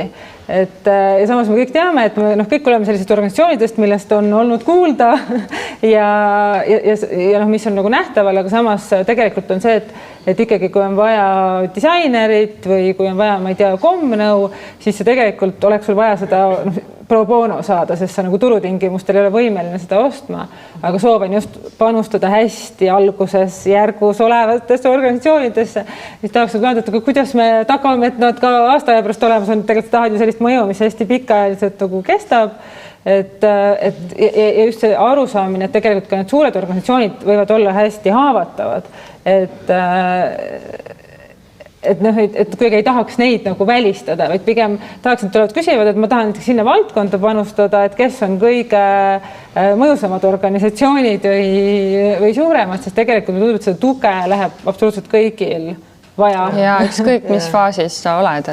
Ja siis just, et suurte toetuste puhul ka on näiteks see innovatsiooni mudel, et innovaatori mudel, et kui sa tegelikult oled juba selle suure innovatsiooni ära teinud, ma ei tea, võime ka rääkida heateost näiteks on ju, et kuidas seda järgmist hüpet teha, et tundub, et te olete juba nii suur ja teil on kõik nii hästi, aga jällegi, et sa näed, et mida sa saaksid veel paremini teha, sul on vaja lisarahastust selleks ja siis on jälle küsimus, et aga kust see siis tuleb, et siis tundub justkui, et ma ei taha öelda, et see, mis ma olen teinud, et sellel pole mõtet, sest ma tean, et sellel on mõtet, et ma ei taha selle tegemisest loobuda, midagi uut teha, ma tahan seda sama asja teha, ma tahan veel paremini teha, et võib-olla selliste nagu väiksemate hüpete tegemisel, mis on tegelikult väga olulised ja sellest poolt näed, kui oluline see on, et siis väljapoole seda selgitada on juba raske, et ei taha kogu aeg seda katust, et värvime ühel hetkel punaseks, siis roheliseks, et paistab kaugele, et nagu oleks midagi uut, on ju, maja ja vundament ja kõik on ju nagu sama.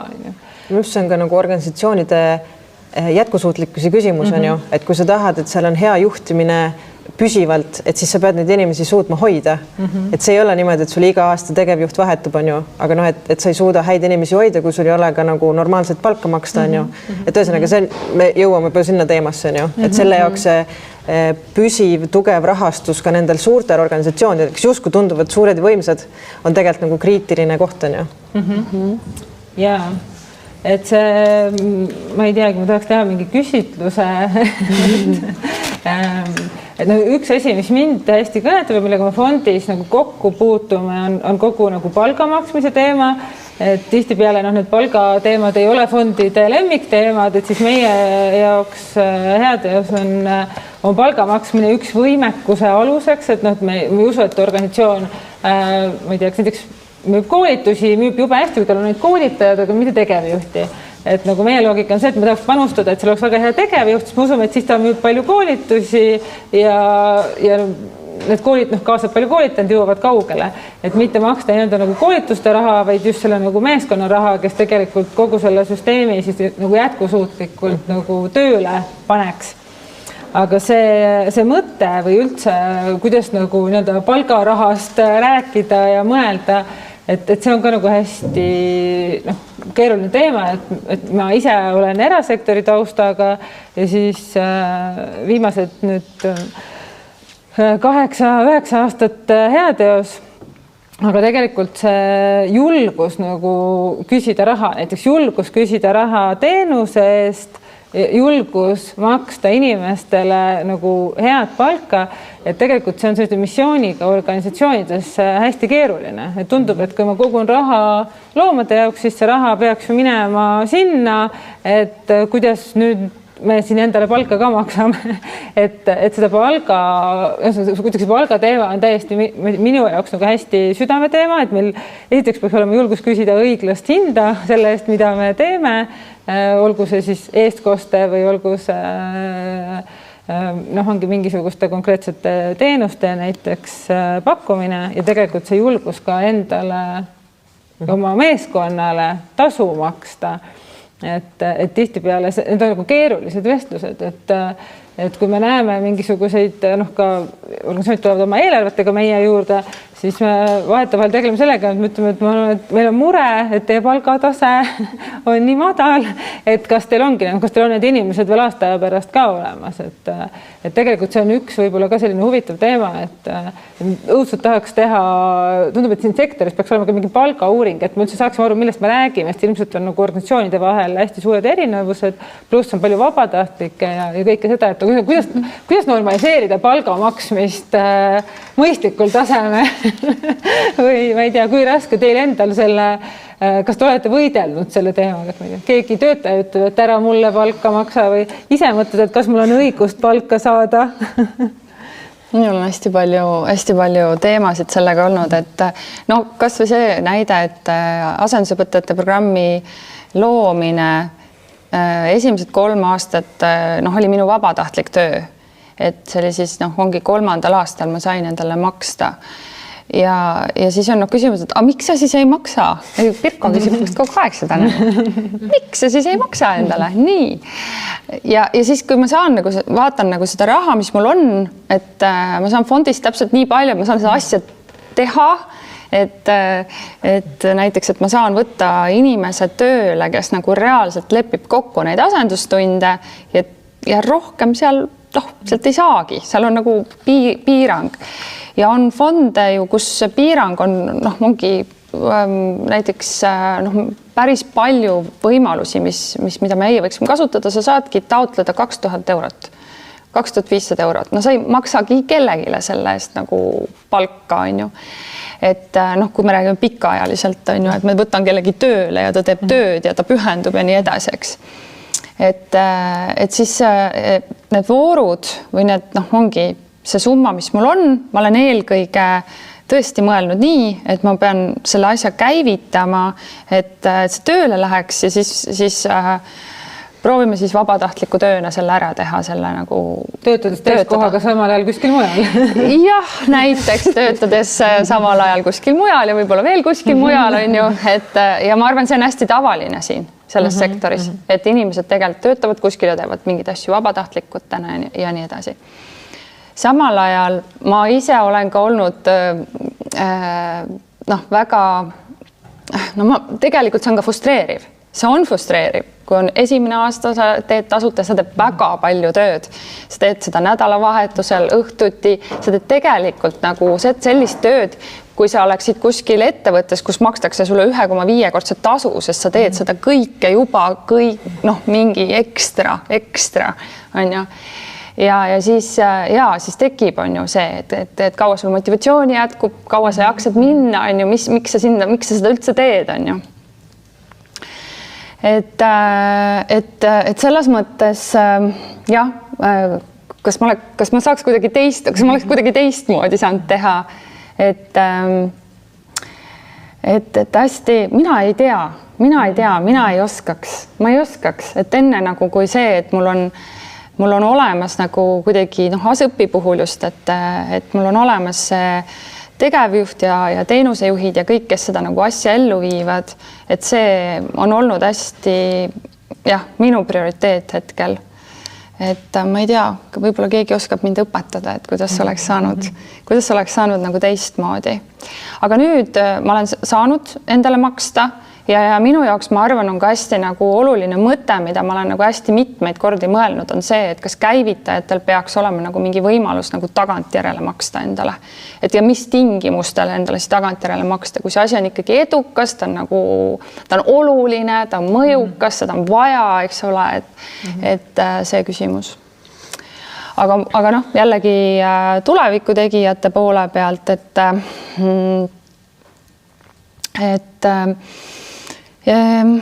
ja ma olen olnud nagu, ma arvan, me oleme maksnud nagu, me oleme saanud maksta ikkagi hästi. Ma arvan, ma olen küsinud ikkagi sellist, kuna meil on seal IT-süsteem, siis ma peangi minema küsima IT-inimese hinda ja muidugi inimesed ka minestavad nende projektitaotluste peale, et keda te palkate siia, on ju. Et aga see on olnud hästi hea näide, et tegelikult need lähevad küll läbi või noh, nagu selles mõttes, et see ongi nagu reaalsus, ma ei saagi infosüsteemi arendada, kui see inimese palk ei ole selline, on ju. Et aga samal ajal jällegi, noh, nii roosiline see ka ei ole, et ma ise näen, et ma olen saanud paksta head palka algajale nagu tihtipeale, nagu kes tuleb tööturule alguses, et nagu sellist kogenud inimest valdkonda tuua, kes nagu tõesti on hästi kiiresti looks väärtust, et ikkagi sellist palgaraha nagu sellist taset hoida näiteks ühes vabaühenduses, et sul töötavad nagu sellised hästi-hästi kogenud oma valdkonna tipud, et see on olnud minu jaoks nagu kättesaamatu, aga samas, eks ole, nende inimestega, kes on tulnud, on ikkagi väga head tööd ka tehtud, et aga jah, ma teinekord nagu mõtlen, et tahaks, et seda palgaraha oleks rohkem ja ma arvan, et ka endale soola pähe raputades, et ma arvan, et ma ikkagi, et mul on peas mingid mentaalsed nagu plokid ka mingite asjade küsimises, et ma arvan, et ma olen natukene nagu lihtsalt siin valdkonnas piisavalt kaua olnud, et olulisem on see, mis me nagu teeme, kui see, et kui palju keegi ikkagi palka saab. Ja selle IT koha pealt mul üks huvitav lugu, et mul oli üks projekt, kus oli vabatahtliku panus 1000 euro väärtuses, oli üks IT-sektori vabatahtlik, kes proges meile mingid asjad valmis ja siis, kui ma vaatasin, et mis selle vabatahtliku tasu kuidagi seal, ma ei tea, mingi vabariigi keskmine just oli, ma ei tea, mingi 4-50 tund, aga ma pidin tema käest võtma nagu allkirja sellele paberile, et ta tegi nii palju tunde ja seal oli ka see hind ja siis mõtlesin, et ma ei julge ta juurde minna teatama talle, et ta tund on väärt 4,52.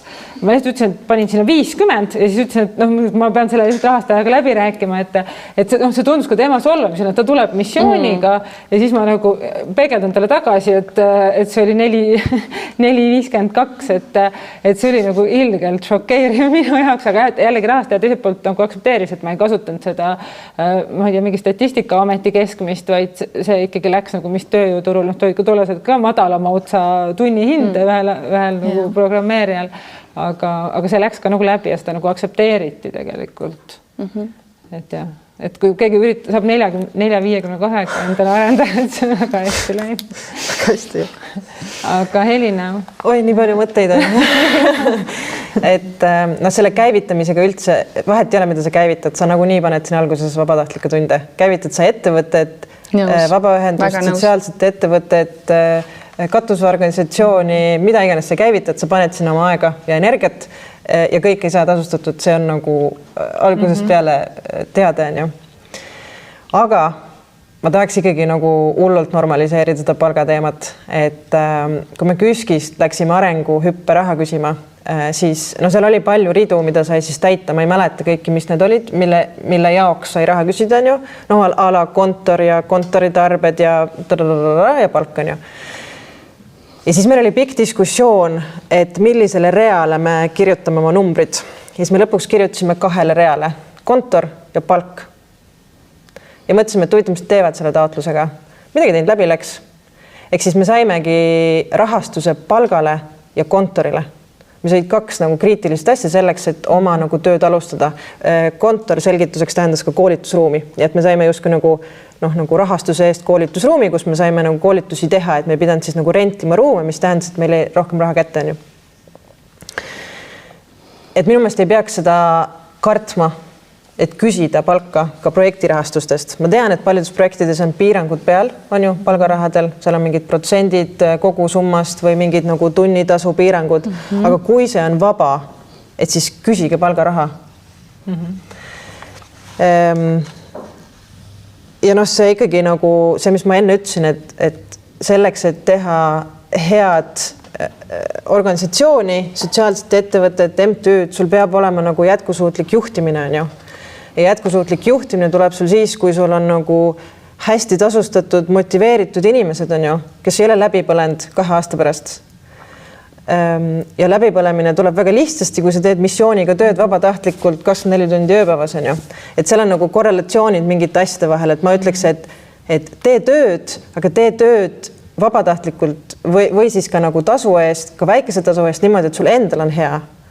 Mitte, et sa paned sinna kõik sisse ja siis 3 aasta pärast sa nagu nutad sisemiselt, sellepärast, et sa ei jaks teha. Ja siis sul tuleb uus tegevjuht ja see muster kordub, on ju. Et sul ei ole nagu seda püsivat jätkusuutlikku organisatsiooni, on ju. Et seal on nagu siuke ratas, et sellepärast peaks maksma inimestele mõistlikku palka. Ja tõsi, see mõistlikkuse tase on nagu erinev lähtuvalt ka organisatsiooni arengutasest nagu astmest, on ju. Et muidugi me maksime endale alguses ka vähem, aga me maksime endale palka ja palga väljamaksmise kuupäeval ei alati üks ja sama. Et viimasel kuupäeval tuli palk üle, on ju. Et ei ole niimoodi, et kas ma saan 5., 10., äkki saan 20. Ei, see oli nagu esimene asi, mis pangast maha läks nagu. Et seda ei tasu karta. Ei tasu karta maksmist, ei tasu karta palga küsimist, vaid ajada selg sirgeks ja öelda, et, no, et see on see tasu. Aga no, arvestada nagu sektori mingisugust nagu võimekust on ju kokku, et sa ei saa minna ja küsida nagu 5000 eurot, aga võib-olla sa saad küsida nagu 2000 eurot on ju. Et minu meelest see palgateema on siuke, et sellest nagu avalikult rääkida rohkem ja normaliseerida nagu maksmist ja küsimist. Tead, KÜSK isegi aksepteerib seda, kui sul on ainult palk. Sellepärast, et asendusõpetajad me alustasime nii, et oli ainult üks rida seal KÜSK-i taotluses ja see oli tegevjuhi palk. That's it. Küsimust oli vist, jah. Pigem lihtsalt selline täiesti hästi toetav selle osas, mis te just ütlesite, samamoodi see, et jah, et kui me tahame tegutseda pikaajaliselt, siis meil peavad inimestel olema palgad, mis ei ole eneseohverdused. Ja selline, noh, tõesti jah, samamoodi ka meil ei ole nii-öelda tagasi löödud seda, kui mingit palka on küsitud, samas on tarvis nagu midagi näidata kõrvale, et noh, mille see palganumber põhineb. Ja noh, eriti kui seda rahastab Eesti riik, siis on väga hea viidata näiteks riigiametnike palkade analüüsile. Et meie võtsime selle ette, seal on väga põhjalikult välja toodud, eks ole, et missugune roll projektijuht, keskastme juht, tippjuht ja et noh, et kui suurt meeskonda juhib või missugused vastutus on. Ja saab seal väga hästi välja võtta selle, et mis riik maksab ja no sellist asja nagu ma ei kujuta ette, et riik lükkab tagasi, et spetsialist teie valdkonnas peaks vähem saama kui meie valdkonnas. Seda nagu ei karda.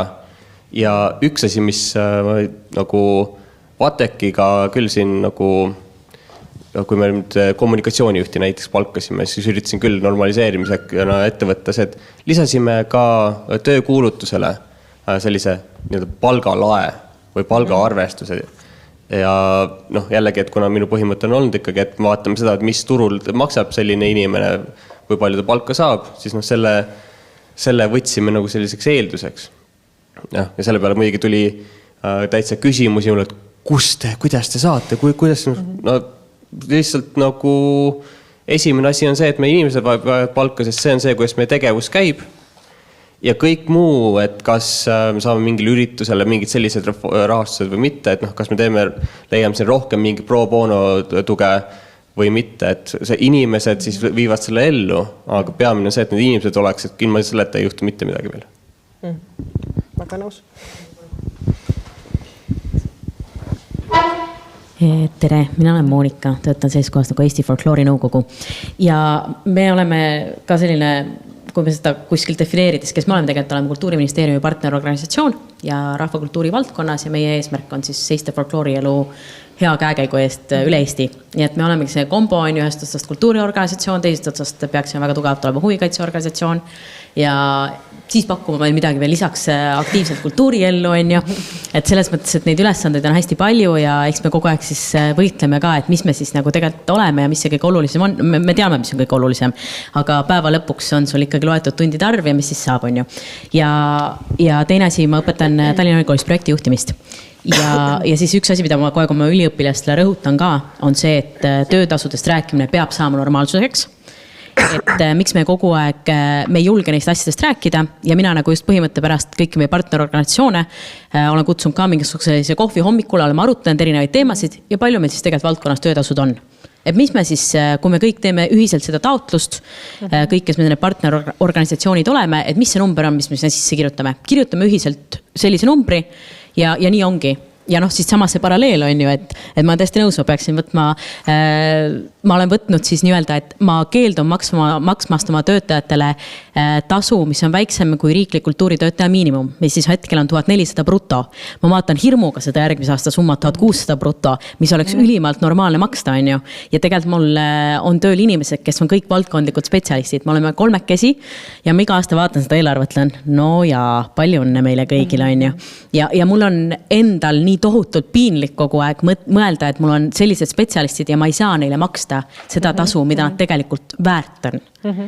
Ja selles mõttes, et ja kui üleüldse vaadata seda kultuurivaldkonna rahastust, on ju, see on üldse nagu hästi keeruline, sest üks asi, milleks kunagi projektiks, kui see raha taotled, milleks sa kunagi raha ei saa, on projektijuhi töötasu. Selleks ei saa mitte kunagi raha. Ja sa saad seda nagu vormida nii, et see on ka sellise nagu osanisti kunstilise poole eest ka vastutav, siis on nagu lootus selleks raha saada, aga muidu üldse mitte. Ja eks üliõpilastele ma räägin seda kurba tõde ka, et esimene asi on alati projekte tehes, et sa maksad ju tegelikult oma töötajatele ja nagu koostööpartneritele enne ära ja siis sa tegelikult ju vaatad, mis sealt järgi jääb, mis on nagu äärmiselt kurb nähtus meil valdkonnas.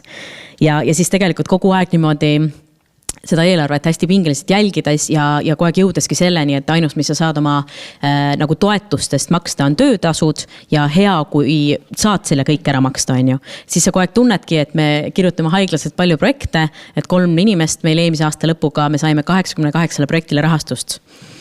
Et see on ülimalt haige kogus, mis me aastas kirjutame, on ju, ja siis sa mõtled ka, et aga äkki see, mis ma teen, ei ole ka oluline, aga vajalik. Et sa ise tunned ka, et aga mis mõte üldse minu elul ja tööl on, tekivad tohutult suured eksistentsiaalsed kriisid, on ju. Ja siis paratamatult tuleb see riiklik paralleel, et kui me jõudsime nüüd sinna, et Kultuuriministeerium toetab rahvakultuuri valdkonnas siis laulu, tantsupeo protsessis osalejaid, siis võrdlus, jätan need numbrid lihtsalt siia õhku, kutsetase 6, kõige madalam siis koorijuht või rahvatantsuõpetaja, miinimumtasu 45 minuti eest on 15.50 bruto. Olin kriisiabi komisjonis, toetades siis rahvakultuuri valdkonna juhendajaid, kõige madalam töötasu, mis ma nägin, Saaremaal 3.50 bruto 60 minuti eest.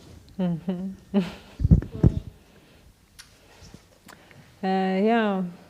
Et ma ei teagi, et kas siin peaks käivitama liikumise, et nagu projekti juhtimise eest oleks võimalik nagu tasu maksta ja teine asi, mida normaliseerida, siis on vähem tegemine, et tegelikult mulle tundub, et kohati see väärtus, mida vabaühendus loob, kaasata vabatahtlikke ja kõik, et see on nagu just mingi nähtamatu asi, et tekib tunne, et oletegi hästi odavalt, saategi kõigega hakkama.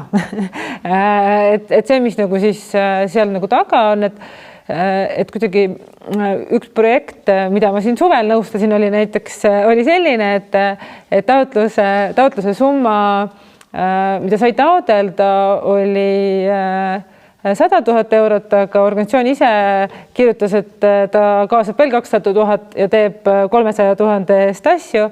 Et siis nagu minu nõuanne oli see, et palun kirjuta nüüd sinna taotlusesse täpselt, kui palju sa saad 100 000 eest tehtud. Et mitte nüüd nagu ka lubada üle, vaid siis tekibki selline illusioon, et see kõik, isegi kui sa kaasad selle raha, sa saad selle pärast ekstra, aga see ei ole seotud selle projekti ja nende lubadustega. Aga mis nagu normaliseerida vähem tegemist, et nagu päriselt, et selle rahaga saabki ainult nii palju tehtud, et tihtipeale just, et kuidagi meeldida, siis me kõik kirjutame siin mingi hulga tegevust nagu juurde. Noh, ja siis on see nagu meie vastutus, aga nagu peegeldatud tagasi, et mis see tegelik hind ja väärtus seal on, kuni selle vabatahtliku panuseni välja, et noh, tegelikult sellel on ka päriselt väärtus, et see ei ole see, et see on kuskilt lihtsalt niisama lihtsalt ja see, et vabatahtlik tuleks, selle jaoks on vaja inimest, kes ta kutsub, kes ta vastu võtab, kes ta sisse juhatab, kes ta tööle nagu panustama aitab, on ju, ja kes ta tulemust ja kes ta mis on väga suur töö. Aga noh, see, mis sa ütlesid palga küsimise kohta, et noh, et te võtsite palga need astmestikud lahti, ütlesite, näete, see vahemik on ju, et samamoodi peaks tegema nagu teenuse müügiga. Et sa pead vaatama lihtsalt, et mis sektori hinnad on, ma ei tea, koolitusvaldkond, mida ma lihtsalt tunnen ise rohkem, on ju, vaatad, mis on nagu selle valdkonna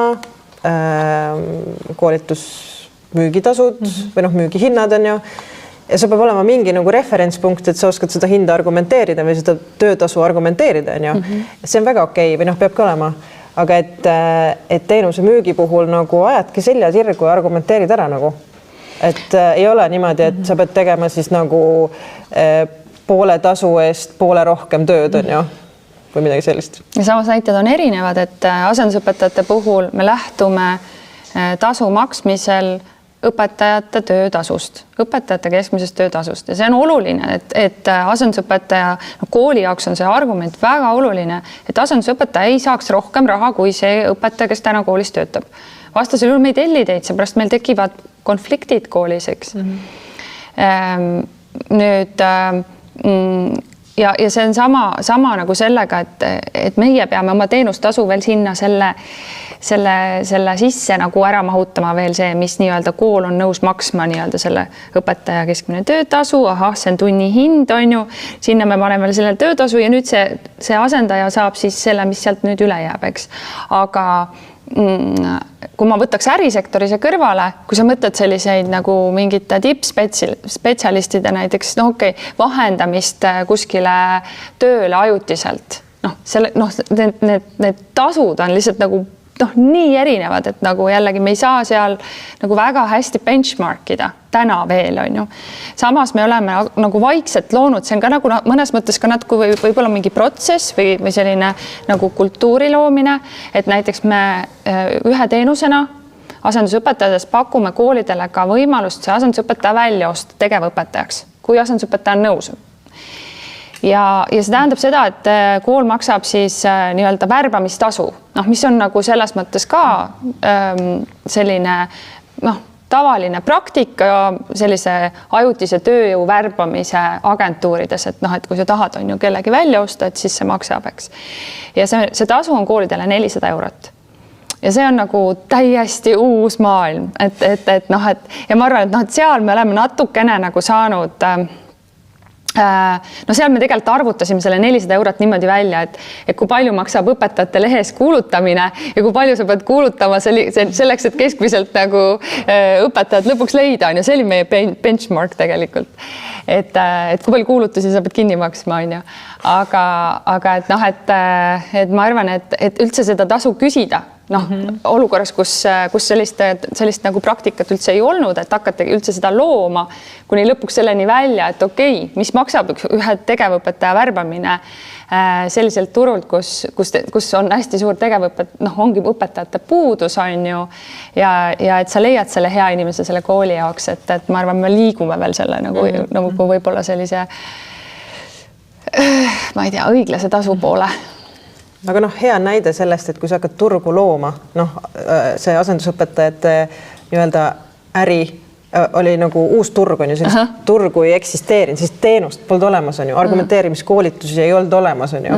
Et kui sa hakkad seda turgu ehitama, siis sa peadki nagu võtma neid näiteid ja nagu looma neid argumente millegi teise, mingi teise näitaja pinnalt on, et sa saa võtta nagu eraturu ärihinda, on ju. Aga vahest saab. Ma ei tea, koolitusturul lõppkokkuvõttes saad, aga sa pead siis ehitama üles on ju sellise teenuse, et see on seda väärt. Et sa ei saa sinna minna niimoodi nagu lõdvarandmega ja et sisu on, aga näiteks koolitusteenuse protsess kõigub siia-sinna, jumal teab, kas see tagasiside tuleb, arve tuleb, keegi midagi mu käest üldse küsib, miks ma sinna koolitusele tulen, on ju. et sa ei saa seda niimoodi ehitada, et siis sa pead ikkagi nagu vastama nendele ärituru standarditele, kui sa seda hinda ka küsid, et noh, et seal peab olema nagu balanss on ju selle vahel, mis sa pakud ja selle vahel, mis sa küsid. Okei, aitäh, me oleme nüüd väga hästi sisustanud 1,5 tundi. Ma küsin, kas on veel küsimusi või mõtteid? Veebist ei ole tulnud. Veebist ei ole tulnud ja sain just teada, et sõnum, et Läänerindel muutus.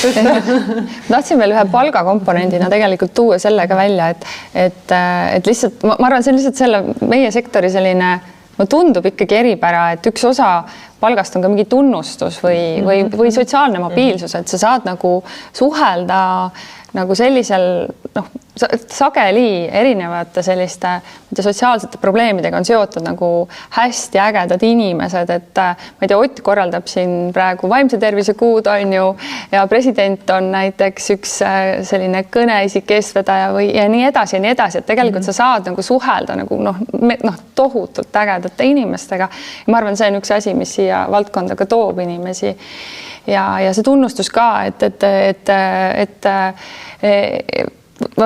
siis Vabaühenduste Liit, eks ole, jagab tunnustusi või erinevad riiklikud tunnustused ka, et mis nagu, ma arvan, on hästi olulise kaaluga.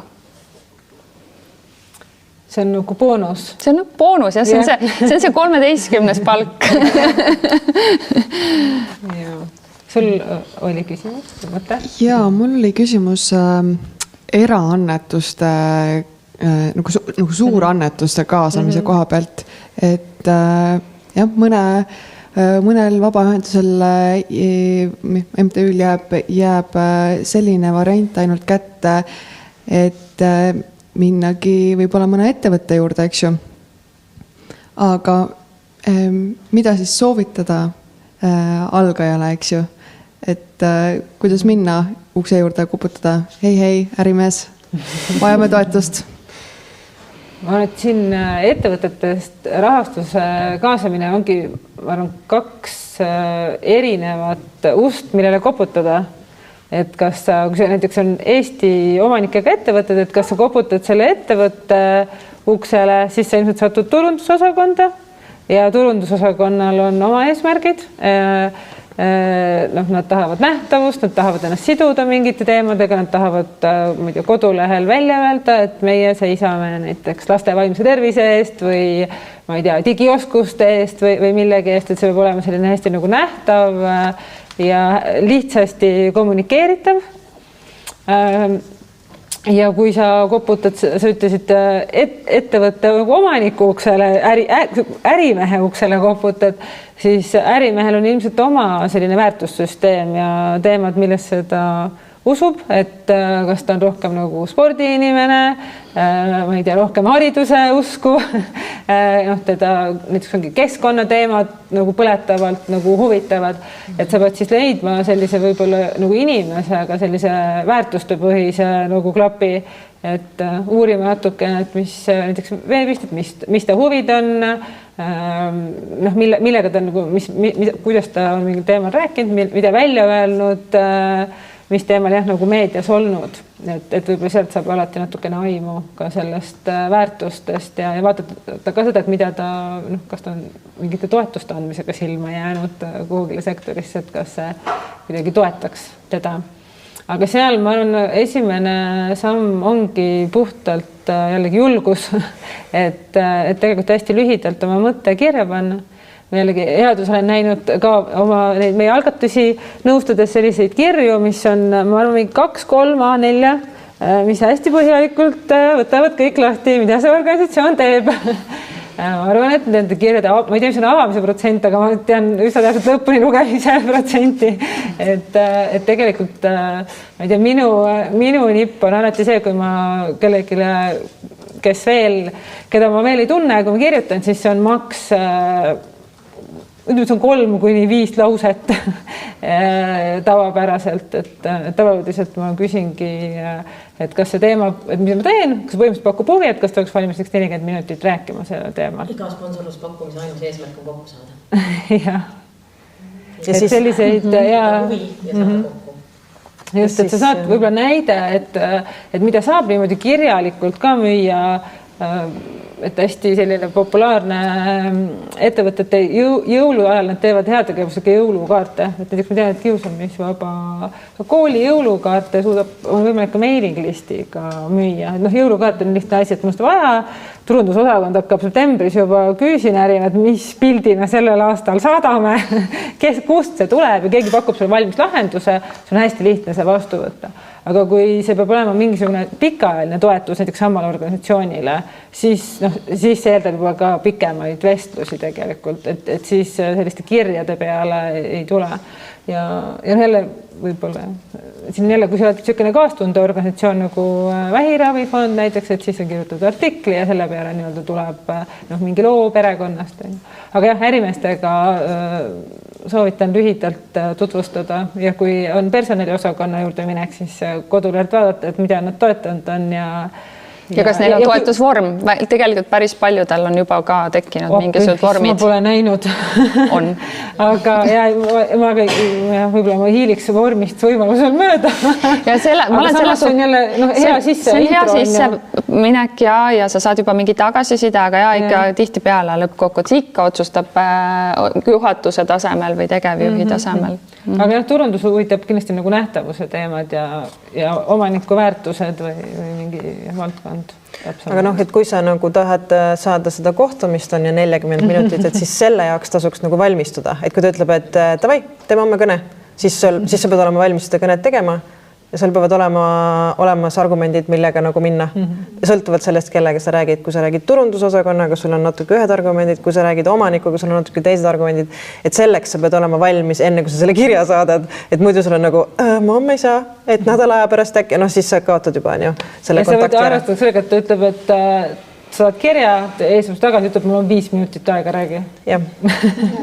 Et need on ka alati hästi vahvad kõned ja siis on võbe, et et kuidas ma selle, mis ma 40 minutiga mõtlesin rääkida, panen nagu 5 minutisse, aga selleks ongi hästi hea, kui see intro ise ka on tegelikult lühike ja ma ei tea, mingi one-pager piltidega ja täpselt, slaididega. Et valmistuge. Jah, valmistuge ja siis kirjutage julgelt, ma ütleks ka. Jah. Ja see peamine võib-olla see märksõna on õppimine, et sa ise arvad, et sa lähed midagi müüma, aga siis mis sellest kõigest nagu kõnetab, et sa saad alles protsessis ka teada, et kuidas seda, et mida rohkem sa räägid, seda paremini sa saad aru, mis on see, mis on nagu selle inimese jaoks see kõige suurem väärtus või selle ettevõtte jaoks, et see on hästi oluline julgeda siis õppida. Meil on vist veel üks küsimus. Ja sama pealt ehitades, et kuidas teie kogemuses on olnud või kui palju on teil kogemus sellega, et nii-öelda sama rahastusse, et kas siis ettevõtte või võib-olla mõne lihtsalt Eestis rikkam inimese, kes omast rahast soovib midagi toetada. Et kui palju on sellist, et ma finantseerin sellepärast, et see, mis te teete, on minu jaoks oluline ja väärtuslik või meie organisatsiooni jaoks oluline ja väärtuslik versus see, et meie organisatsioon tahab seda publicity, et nad tahavad seda seotust näidata, et nad toetavad teid. Ja siis nagu nii-öelda hakkab lugema see silmapaaride arv. Et kuidas teil on see kogemus, kus poole me rohkem kaldu oleme ja kuidas nagu teie kogemus on? Minu sõnum ikkagi on, et nii, kui sa räägid ettevõttega, turundusjuhiga, tegevjuhiga, siis ikkagi loeb see, et kas see ettevõtte kasumile kaasa aitab või mainele. Et maine ka transformeerub kasumiks, on ju, et ma ei ole lihtsalt näiteks telekommunikatsiooni ettevõtte, vaid ma olen telekommunikatsiooni ettevõtte, kes hoolib nendest asjadest. Et neil on omavaheline konkurents, nad peavad eristuma ja nad eriti ei eristu, kui see, mis sa teed, nad ei saa kuskil öelda selle kohta mitte midagi. Et neid ettevõtteid on väga vähe. Omanikud ongi oma raha, kellegi, nemad teenivad ettevõttest tulu, nemad on oma rahaga nagu vabad tegema neid asju, mis neile oluliselt tunduvad. Aga tegevjuhtkond tegelikult ei ole. Tegevjuhtkonnal on turunduseelarve, et kas ma panen selle raha kuhugile, ma ei tea, ostan reklaami televisiooni või annan mingile MTÜ-le, et see MTÜ peab tegelikult väärtust looma selle ettevõtte, sobituma selle kuvandi ja maine ja kõigega. Ja see on see pragmaatilisus. Tundub, et tegelikult kui nagu heategu on tänaseks 20 aastat varsti vana, järgmisel aastal saab, on ju, et kui me alustasime, siis oli seda missiooni tunnet nagu rohkem, et tegevjuhid olid vabamad. et muidugi praegu see nagu kasumi et praegu on inimesed pragmaatilisemad, me ei räägi üldse sellest, et praegu on üldse keeruline aeg, kulud kasvavad, nii töötajate kulud kui ma ei tea, majade kütmise kulud on ju. Või Eesti ettevõtteid on hästi palju ära ostetud ja meile tihtipeale öeldakse, aga meie välis või nii-öelda omanikud välismaalt on seadnud sellised ja sellised eesmärgid sellele toetusvaldkonnale näiteks on ju. Ja mõnikord teil on sellest kasu, et vaadata, et kui see ettevõte Eestis nagu väga midagi ei toeta, siis mida ta emaettevõte toetab. Et et kui seal ongi, et emaettevõte näiteks Rootsis tohutult võitleb kiusamisega, siis on see nagu mingi link, et neil on ka lihtsam minna, et see võib tähendada lisarahastuse hankimist ja see praktiliselt ongi keeruline. Mitte, et nad on nagu tohutult hästi nagu, ma ei tea, kurjad ja pragmaatilised inimesed, vaid neid reaalselt ongi keeruline neid ressursse nagu vabastada või siis nad peavadki nagu juurde hankima. Ja ma ei tea, samal ajal nad võib-olla ootavad oma boonuse läbirääkimisi, nad ei taha minna läbi rääkima, et kas me saaksime kulusid kasvatada. et nemad on ka inimesed, nemad on ka oma selle nagu mandaadiga ja see nähtavus on oluline, et siis ongi mingisuguste, ma ei tea, liikumistega liitumine nagu Terve Eesti Sihtasutus oli jällegi väga edukas, et tegi koalitsiooni HIV vastu, millega liitusid ettevõtted, kes siis said öelda, et me oleme need ettevõtted, kes hoolivad oma töötajatest ja nende tervisekäitumisest.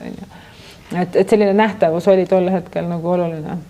Ja üks viis veel on ju, et ma ei tea, kui vanad teie organisatsioonid on, aga et ühel hetkel tekivad nii-öelda vilistlased või mitte, see on võib-olla liiga ametlik termin, aga inimesed, kes on olnud seotud sinu organisatsiooniga, näevad sellest kasu, aga enam ise ei panusta aktiivselt, aga tahaksid panustada kuidagi nagu kaudselt. Et siis nii-öelda nagu need inimesed, kes on selle missiooni või eesmärgiga oma südames seotud, et nad tegelikult panustavad ka rahaliselt pärast on, et on mingid vilistused, kes aeg-ajalt näiteks annetavad siis suuremaid summasid, sest nad ise on, ma ei tea, ettevõtjad ja näevad, et see millised nad praegu on või mida nad oskavad, tuleneb sellest, mis nad kunagi on teinud ja siis nad panustavad organisatsiooni tagasi. Nad ei taha mingit nähtavust, nad ei taha ettevõtte nime, nad ei taha oma nime. See on lihtsalt nagu loomulik tagasi panustamine, et on nagu selliseid näiteid ka. Ja minul ka, et jah, omanikud täitsa kinnitab minu praktika seda, et jah, omanikud, ettevõtte omanikud või siis ongi inimesed, kes oma raha panevad, et peab välja pressima nende käest, et kas ikka tohib teid ka nagu veebis näidata või miks te toetasite, et aga muul juhul ikkagi ettevõte jah, tahab näha seda seost ja mõju ja mis tema nagu kasu oli seal ja see on okei, see on okei, see on nagu kuidas see töö toimibki ettevõttega, et meie anname teile raha, teie annate meile midagi vastu, ja sealt tekib ka see kontakt teinekord ja sealt tekib ka nagu see suhte arendamise, teeme teist postitusi, eks ole, kogemuslugusid ja see suhe võib-olla areneb edasi ja toob pigem nagu see kasu ka, et seal on see nagu kommunikatsiooni aspekt juures. Ja, sellest me jõudnud täna rääkida, aga see sildade ehitamine ja koos töötamine on hästi oluline, et mingisugusest raha küsimisest kasvab hoopis välja mingi täiesti uus idee, et selleks ka valmis olla. Ma tahtsin lihtsalt ühe väikse kogemuse juurde tuua siia, mis seoses sellega, selle 13. palgaga, mis Teibi rääkis, et mis on selline boonus vabaühenduses töötamistes ja samas ka enne käis läbi see pool, et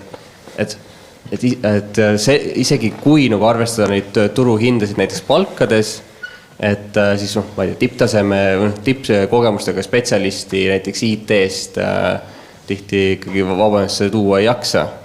Aga üks selline veel lisa, mis sellise noore inimese, kes ei ole võib-olla valdkonnas ennast nii sisse seadnud, tuues teda näiteks vabaühendusse tööle, on, et seesama kogemustega tippspetsialist, see veteran, on tõenäoliselt valmis vabaühendust toetama sellega, et tuleb sellele noorele mentoriks. Et me oleme ise üritanud ka Vatekis just seda rakendada, et meie inimestel oleksid sellised kogenenud mentorid, kellelt saaks küsida, kellega saaks nõu pidada ja kellelt saaks õppida selliseid kogemusega tulevaid tõdesid või selliseid lähenemisi. et ma arvan, et see on ka üks selline väga potentsiaalne väärtus, mida vabaühendused võiksid värbamises rohkem kaaluda. Nõus. Ja noh, seal on nagu anneta aega on see põhimõte on ju, et või noh, küsi seda inimese aega, ära küsi raha, küsi aega, küsida teadmisi ja vahest see tund aega vestlust on kasulikum kui see 1000 eurot on ju. Et sa saad sealt nagu paar põhimõtet, paar kontakti ja selle pinnalt on võib-olla palju lihtsam, sa saad mingi nagu nuki tagant ära on ju. Et see aja annetamine või nende inimeste otsimine, kes oleksid valmis sulle andma oma ühest kuust ühe tunni. Et ma arvan, neid on päris palju tegelikult. Sa pead lihtsalt oskama leida selle õige inimese ja küsima, et, noh, et mis see on, mis sa täpselt tahad. Et mitte, et saame kokku, joome kohvi, vahest võib seda ka teha. Vahest see on ka väga okei, et saame kokku, joome kohvi, räägime lihtsalt juttu sellest valdkonnast. Aga noh, pigem nagu mine küsi mingit nagu konkreetset asja ja väga suure tõenäosusega sulle see 1 tund nagu antakse, on minu kogemus. Just, ja üks põhimõte on see, et kõik peavad lõunat sööma. Et lõunakohtumised on niisugune uus mõistlik asi, sest kõik peavad sööma. Enne kui ma veel teid ära lasen, siis tuli see küsimus, et mis nõu sa algajale annaksid ja võib-olla selline nagu lõpulausena, et mis on olnud nagu teie enda kõige suurem mingi õppimine, edulugu ja mis nõu sa sellest lähtuvalt noorele iseendale annaksid? Ma ei tea, kas me teistele saame nõu anda, aga noh, selles mõttes noorele, kui te alustasite. Iseendale noorele. Et teie organisatsioonid on tegelikult juba väga kaugele jõudnud noh, nii oma tuluvallas, me rääkisime prioritiseerimisest, et tegelikult meil on eesmärgid, meil on sihid, me leiame need allikad, me oleme nagu fokusseeritud, teeme väga hästi seda, mida me teeme. Et mis see võib olla olulisem õppetund ja nõuanne oleks? Nii, mis on kõige olulisem? Ma vaatan praegu korra tagasi tulevikutegijaid 8 aastat tagasi mina, ja hästi suure usuga, et ma leian siia selle omatulumudeli ja 8 aasta pärast, kus ma olen alguses, siis no see ei ole edulugu võib-olla jah, eks on ju, sa tahtsid edulugu on ju, aga see võib-olla on edulugu, sest et see on olnud hästi palju õppimist ja õppimist just selles, et jah, et mis ei tööta, et ma arvan, see nagu mingisugune see nurk või võib-olla see selline mis mind nagu sellelt rajalt nagu vahepeal ära viis, oli see, et ma nagu mõtlesin esialgu rohkem selle peale, et hakkasin ehitama siia kõrvale mingisuguseid teenuseid, ja ressurssi tegelikult oli hästi vähe ja see kõrvale teenuste ehitamine, ehk siis me hakkasime pakkuma koolitusi, tunniandmiskoolitusi, tegema tunnikavasid, tegema erinevaid materjale, et võib-olla see nagu kõik selle mingi uue asja siin kõrval veel üles ehitamine lõpuks ma nägin, et ta toob nii vähe sisse, see ressurss, mida sa paned, on nii palju ja tegelikult täna nagu see oma põhiteenuse arendamine jääb unarusse või see on ju kõige olulisem. Et võib-olla ma ütleks nagu seda, et otsi seda nagu rahastusmudelit hästi selle põhi selle mõju ümber, mida sa soovid saavutada nagu hästi lähedalt, et sa pead jah, et see kohe nagu kõik see rahastus nagu panustaks sellesse. Jah, ma arvan, et seda äkki soovitaks. Aitäh. Mulle väga meeldib see, mis Teibi ütles, et hoia fookust. Mulle väga meeldib see. Ma natuke sõnastasin ringi, nagu mu peas oli see hoia fookust. Ma ise mõtlesin 13 asja. Üks asi on see, et katseta. Vaata, mis töötab. Sa tegelikult ei tea. Vaata, mis töötab, mida sa oskad teha, mida turg vastu võtab, kus sul on head inimesed, katseta ja ole valmis siis nagu ümber otsustama, kui midagi ei tööta. Katseta, vaata, mis toimub ja muuda vajadusel tegevust või mine edasi, kui sa said kinnitust, et see on väga hea. Teine asi on see, et usu iseennast, oma nagu sisemist tunnet, et kuidagi nagu otsusta julgemalt või nagu seisa selle eest, mis sa päriselt nagu tahad teha. et ära hakka nagu, ära lase ennast nii palju nagu kallutada, vaid mine nagu mingit seda teed, mis sina tahad minna, on ju. Seda öeldes 3. asi on see, et otsi endale üks mentor. Et mind on väga aidanud inimesed, kes on seda teed enne käinud või on lihtsalt natuke suurema nagu töökogemuse panusega. Et sa saad sealt nagu õppida asju niimoodi, et sa ei pea kõike ise valusalt läbi tegema. Et sa mingeid asju saad katsetada, aga mingeid asju sa juba nagu oskad natuke nagu puigelda, kui sul on üks nagu tugev kaasamõtleja või mentor või kes iganes su kõrval, kes natukene nagu toetab sind ja see aitab nagu vaimsele tervisele ka kaasa, kui sul on keegi, kes sind nagu toetab. Et juhtimise hästi tugev osa on nagu hea vaimne tervis, et seda see ka toetab. Ja ma arvan, et sa ütlesid, aitäh kõigepealt. Ja sa ütlesid tegelikult, te väga hästi täiendasite üksteist, et ma kordan üle selle ka Teibi loo kokkuvõtte, et anna endale aega, et need õppimised tuleb kõik ära teha ja samal ajal, nagu sa ütlesid, jätkuvalt usu endasse, et mine oma visiooniga, et kirjutan alla. Aga siis aitäh teile. Aitäh.